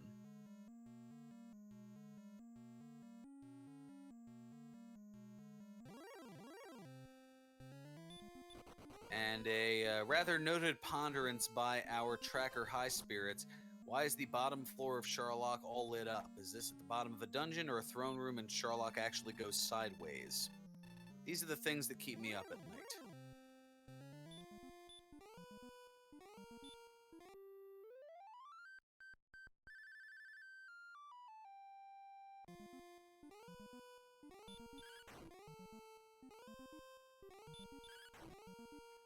Oh, and Lord of the Synth, of course, the Ball of Light.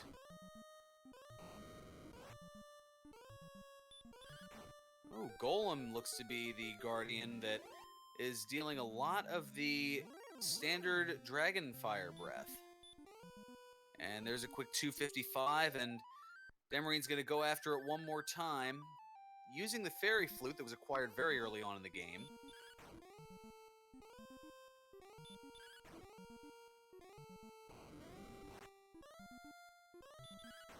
And this will be level 18 and could possibly, depending on the gains, be enough to make it a considerably winnable battle.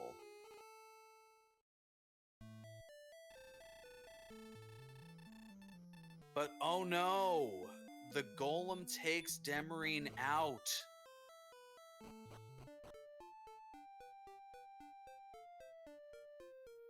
Meanwhile, here's level 15 for Blaze.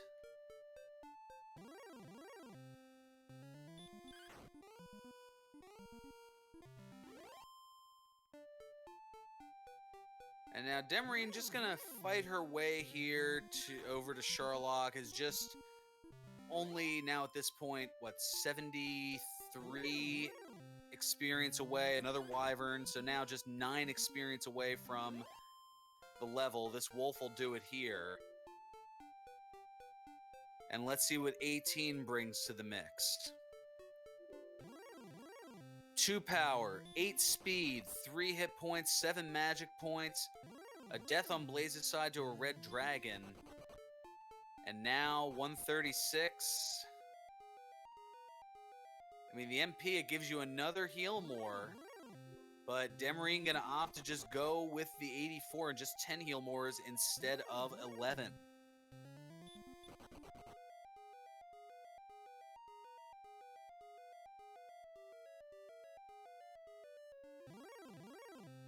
The attack range, though, going up to 136, so you're looking at a 9 to 18 range.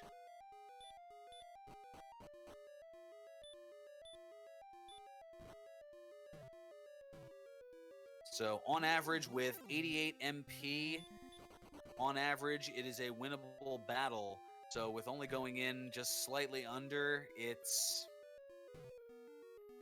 not a slam dunk, but it is certainly winnable. That 1 extra heal more would make a huge difference, though.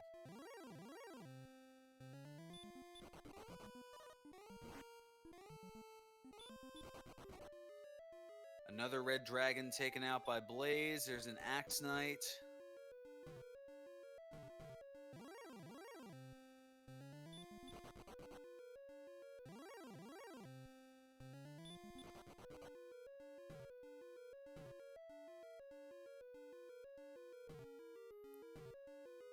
And now getting away from, well, trying to get away from everything.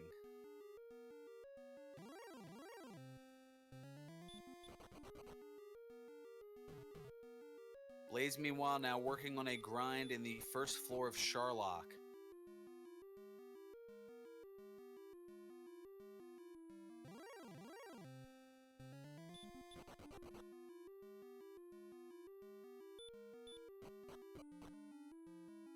And our tracker, High Spirits, noting that Demerine didn't heal before that second golem battle, only having about 66 hit points before going into it.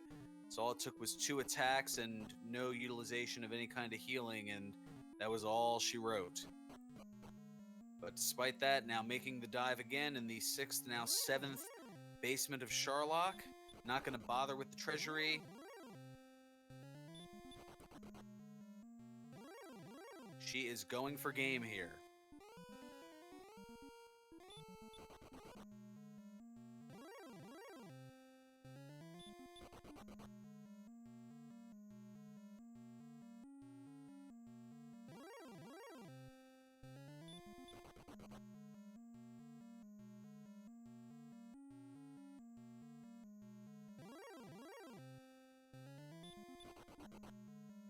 So both of our runners here in,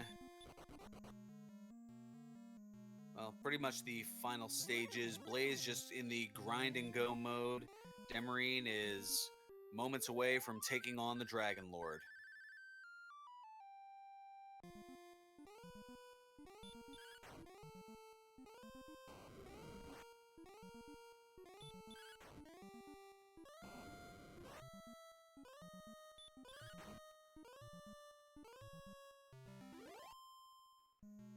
And if you have more of an interest in the game here, you certainly can download it via the link in the Twitch chat, the GitHub link.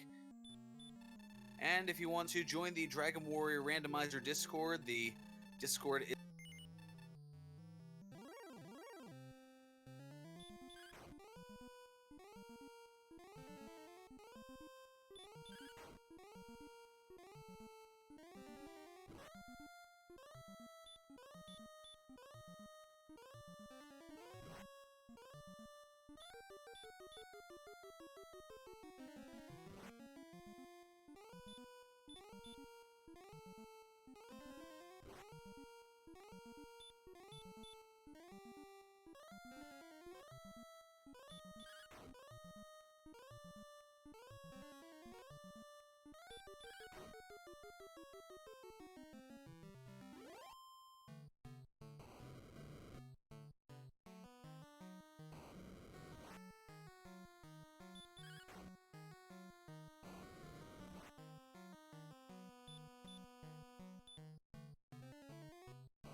And apparently Discord is being Discord.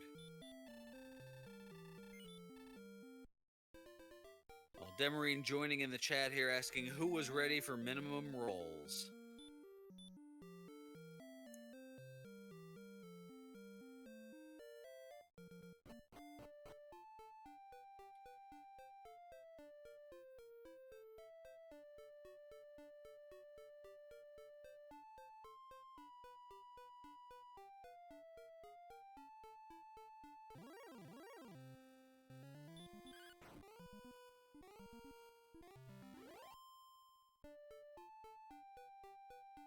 So the victory here for Demerine, who is joining us here in the broadcast booth. Demerine, congratulations and GG, evening your record to 1-1. I wanted to throw that one so badly. Oh my.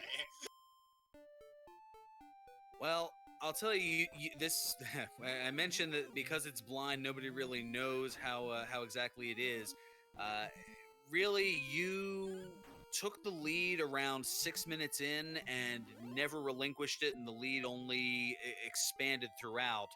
The difference was you had done the early gold grind, the level 1 gold grind in the treasury, whereas Blaze did not. So while you started off with a flame sword, with the full plate armor, with the silver shield, Blaze was running around with a copper sword and I think a small shield and leather armor. I think that's where practice paid off an awful lot, was knowing that that's a double key gold grind. I saw the gold chest, went, alright, this is probably...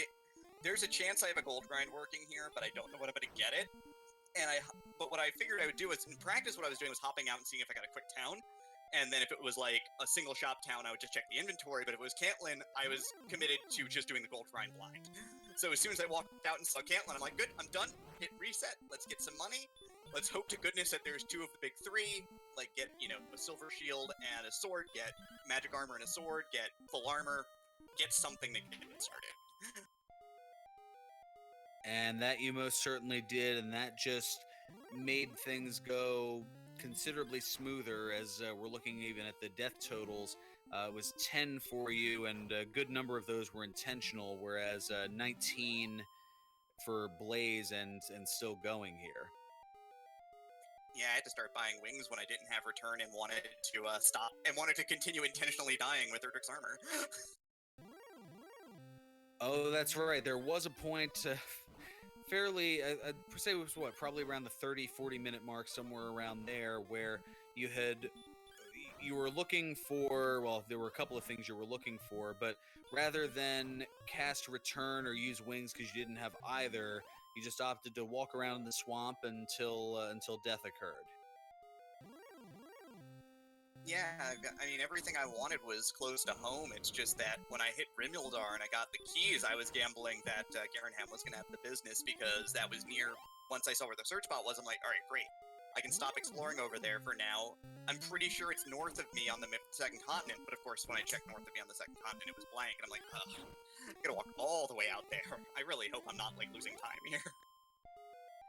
Well, and I'd mentioned, I think it was somewhere around the 55 to 60 minute mark that was where the desperation was. It felt like was starting to come in, and where you're exploring things that you'd already explored because you're going, all right, I could have swore I've looked. I don't know if I've looked through this area thoroughly or not. Where the bleep is such and such town or such and such cave, or in this case both, because a lot of that time was spent looking for Garen's grave as well as the town of Cole that had the armor.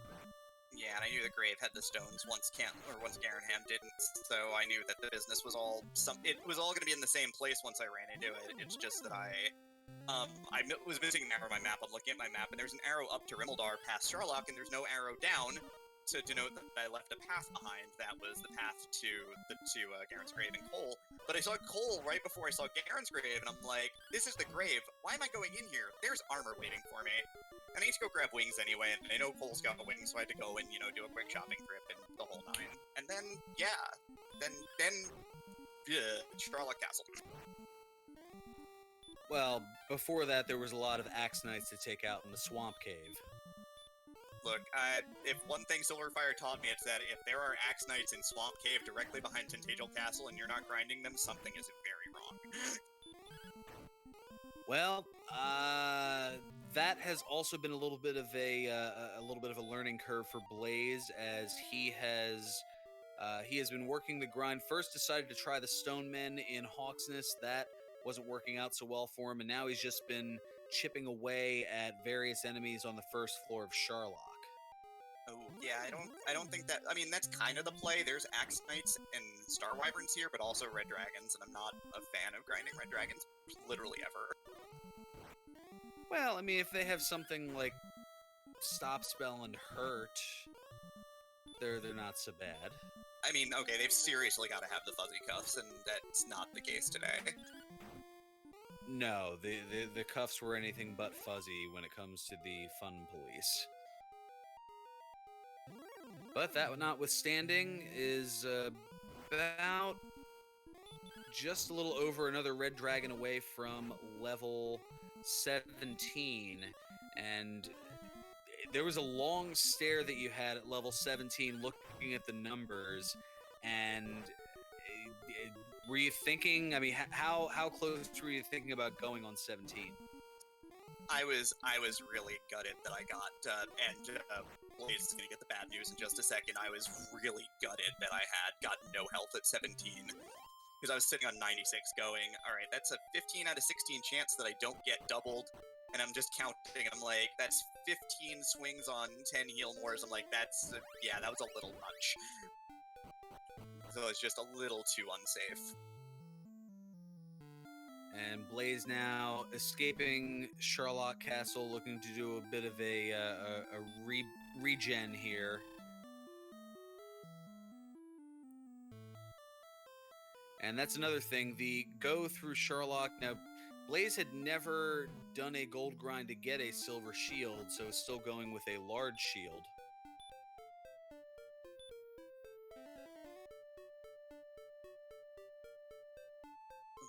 Will Blaze get to 87 this way in defense power? I think, yeah, there's 9 agility left, so he should still get to the 86 breakpoint, right?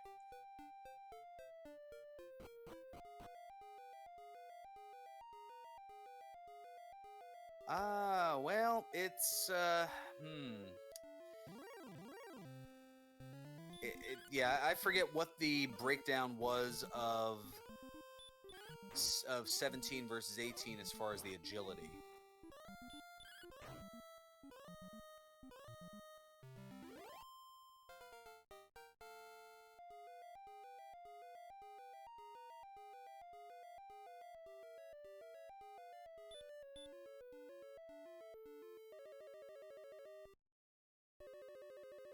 Just taking care of a couple of things behind the scenes here as far as programming for the other races coming up in a matter of moments here among the Randomania networks.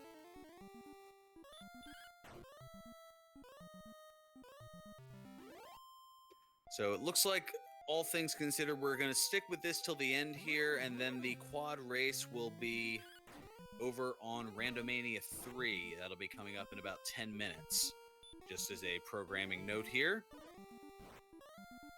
Alright, if you don't mind, I'm gonna watch the rest of Blaze's race here, because, you know, I'm gonna hang out and see how he takes us down. Because I know he will. He's good. Well, I guess one other thing of note, just before you head on out here. But first, more behind-the-scenes things as more grinding is going on.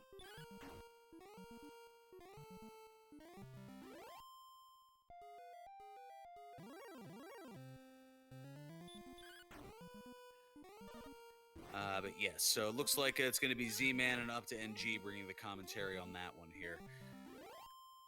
But yeah, so now with the victory here, so that puts you to 1-1, and it puts you into a rather large pool of potential opponents for starting next week here. I mean, just looking at the field and some of the names, I mean, I don't know, any thoughts, any preferences, any, wow, I'd really like to avoid this?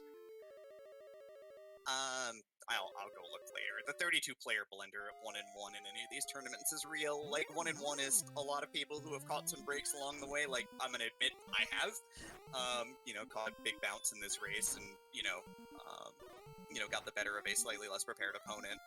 There are some really destructive players in 1-1. Of course, the Game Boy F9 getting comprehensively dismantled by Tristol means that he is just going to come back and just. He's the only one I really don't want to see at 1-1 right now, because he's going to be motivated to just crush somebody, and I really want no part of that. Fair enough. I thought it was Edgeworth that took out, that had the victory over Game Boy. Oh, right. Tristol picked up a win to go to 1-1. There's no fun in there. Let's be real. There's most of the people there. It's going to be a tight race at best. So it's going to be a lot of very good opponents waiting, I'm sure, in the wings. So, just going to have to keep on staying sharp, map a little bit better next time so I don't lose ground. Because I can't really give up ground to anybody at 1-1, because then I'll be a very swift 1-2 for sure. And there's potential for a lot of that. I'm looking at the names because I'm in that same boat that you are. So I'm looking and going, oh man, there is not a long list of people who I'll be like, oh yeah, I'd be okay facing them. It's a very short list. Absolutely. Alrighty, so GG's, and we are being told, okay, the programming note here, courtesy of another one of our restreamers, Lord of the Synth, who will be handling that 10 o'clock match, that will immediately follow this race here on Randomania. So stick here with us as Blaze finishes things off here.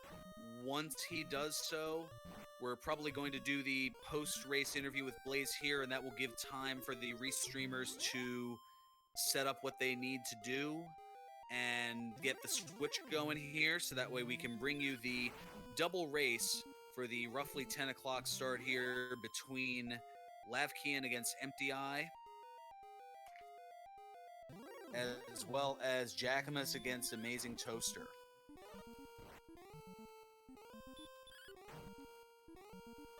Both of those are certainly sure to be Fnatic as well. But Demerine, once again, congratulations, GG. Good to have you in the mix of 1-1 folks, and a nice rebound victory here in Week 2, and we'll see where the momentum takes you in Week 3 and beyond. Thank you so much. I will chat with you later, and thanks, everybody. No problem. Go enjoy those wyvern down pillows, will you? Will do. That is never gonna get old. All right. Meanwhile, back here in Charlotte Cast, we've got the Axe Knight that should be getting Blaze up to level 18. And that will bring the numbers needed for go mode here.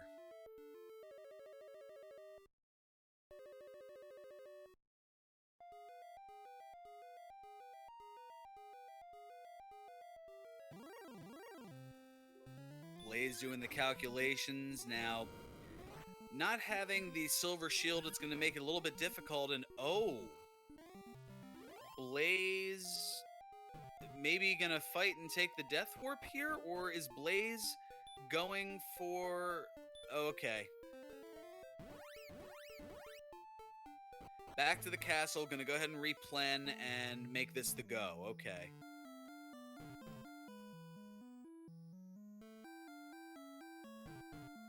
And as part of the setup to change things on over, one last look here. Make sure to give follows to our two racers here who have been very competitive tonight, moonblazewolf and Demerine2. And make sure to give some love to the folks behind the scenes as well, our restreamer Fury SK, our tracker High Spirits, as well as myself. I'm FearonBurgundy. I've been bringing the action here to you tonight, and hopefully doing so in a very enjoyable and presentable fashion.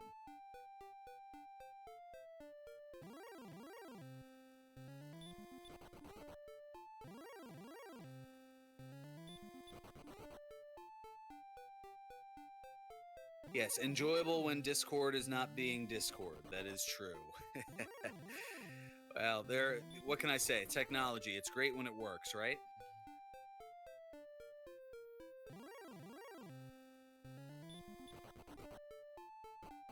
But I had no idea that it was going on here. Yeah, Or when OBS switched audio sources and I get in about 4 seconds into the intro. Okay, well, again, technology, it's great when it works. What can I say? Meanwhile, working so far and getting a nice hero's run through halfway of the first floor of Sherlock here before running away from an Axe Knight is Blaze. So now this is just, the old plan is RLH, run like heck. Gonna go ahead and search the spot, find the secret passage, and here we go. Gonna use the torch. Convenient to have one of those left here. And a question, yes, the damage range for the second form of the Dragon Lord with 86 defense is 24 to 48. 86 is that bare minimum. That means that as long as you stay above 48, you're not going to get meleeed to a death.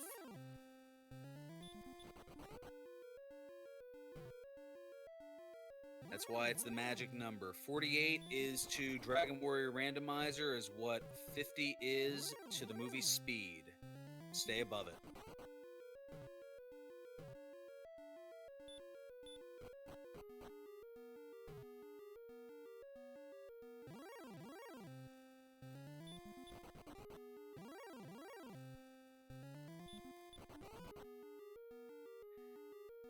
And also of note that, yes, Blaze still having to check the treasury, and that's where the Fighter's Ring will come into play. That'll add that 2 additional attack power, bringing it up to 136, and that will make, as long as there isn't any type of, well, low rolling or anything of that nature, on average, that is enough to get the job done.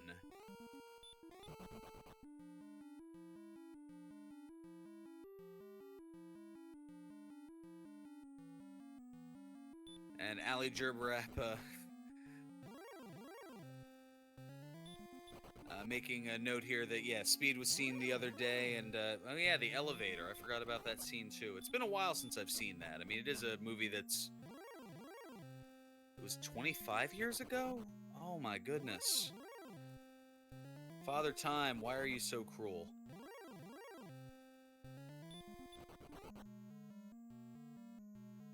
So, Blaze making his way up to the Sherlock Treasury. More than likely we'll open that first chest and just nope right on out for the rest. Or, well, okay, different path. So getting a torch in the 250 chest. Magic key in the 200 chest. Fairy water in the 300 chest. And oh, it's going to be last. Gold in the $50 chest. Magic key in, and there is the Fighter's Ring.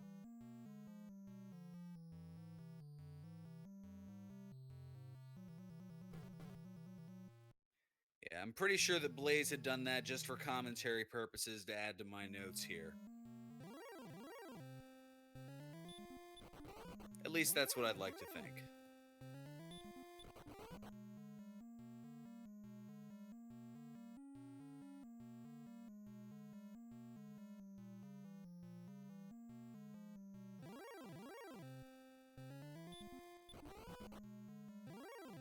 And of note in chat that, yes, that Blaze is going to have an extra heal more, or 1 more heal more than Demerine had, so that should make the battle go a little bit more smoothly.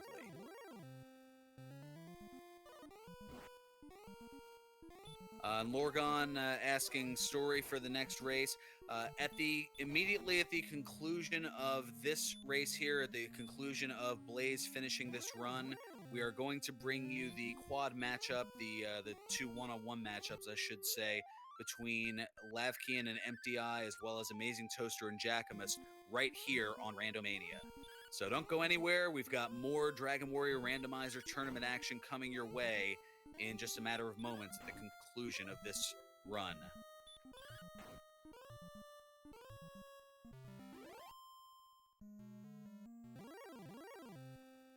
So Blaze now working on the golem here and using the fairy flute and making a fairly quick battle of it. A little bit of a walk heal, but alright, able to get away from the green dragon. Gonna fight the red dragon here.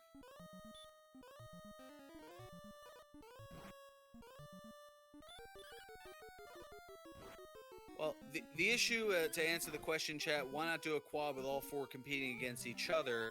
These are all one-on-one matchups, and for the purposes of the Swiss style, where you have to have you have to have a victor and one person who falls short.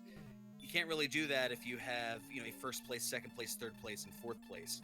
And there goes that extra heal more. Oh boy. Well, here we go. Here's the conversation. Let's go ahead and take a look and see if Blaze is able to finish this out here. So a nice high 41 to start. There's a 42 as well. Definitely going to want to heal.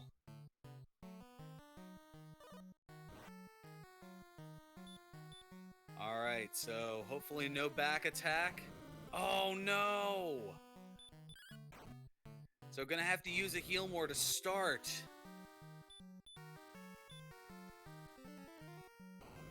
So here we go, and there's a 12 as well.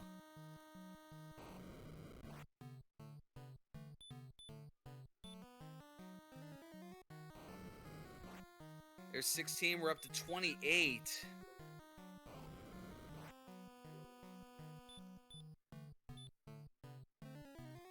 Oh, goodness. 43.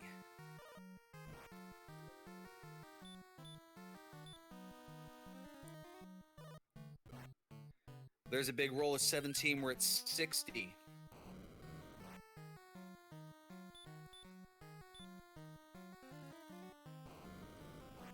Now 73, we're going to need some high rolls here.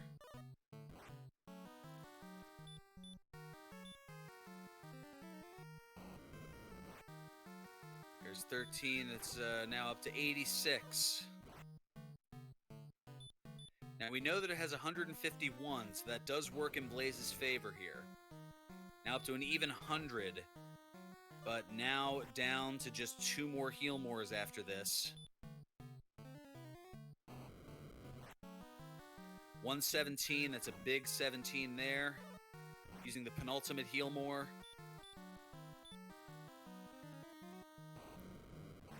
Oh, but there's a minimum roll of 9. We're at 126. Last heal more.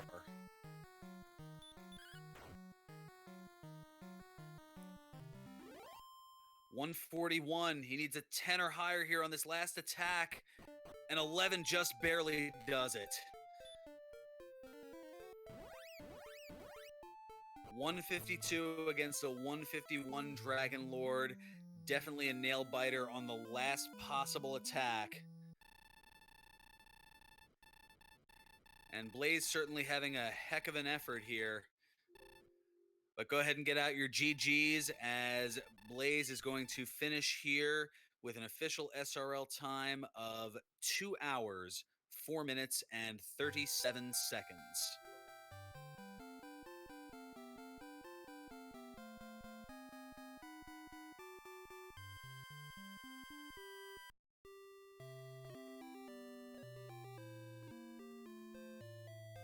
So I believe what we're going to attempt to do here is we're going to see if we can bring Blaze in here for a moment for a brief post-game interview, and that I believe should allow time for setups to occur behind the scenes to switch up, get our new restreamer in Lord of the Synth, as well as our commentators and our trackers and everything for the double race that we have coming up in a moment here. But first, we have Blaze here in the chat. Congratulations on a very interesting and challenging seed, and GG to you, sir. Thanks. I think I lived up to my name a little bit. I definitely got turned around and confused more than a few times on that map. Well, let me take a look here. We're getting questions from behind the scenes here as well. So, Randomania 1 Audio. Okay, so yeah, we're taking care of a quick interview here, and then we're going to go ahead and throw it on over. Lord of the Synth getting ready to restream the next race here on Randomania. I think the biggest, I guess the biggest differential that caused things to swing the way that they had was in the very beginning of the game. Demerine had taken advantage of being able to use a gold grind right at the outset of the game and was able to grind up the 14,800 for a silver shield, the 9,800 for a flame sword, and 3,000 for the full plate armor. And being equipped that heavily to the start, that made the early to mid game that much easier.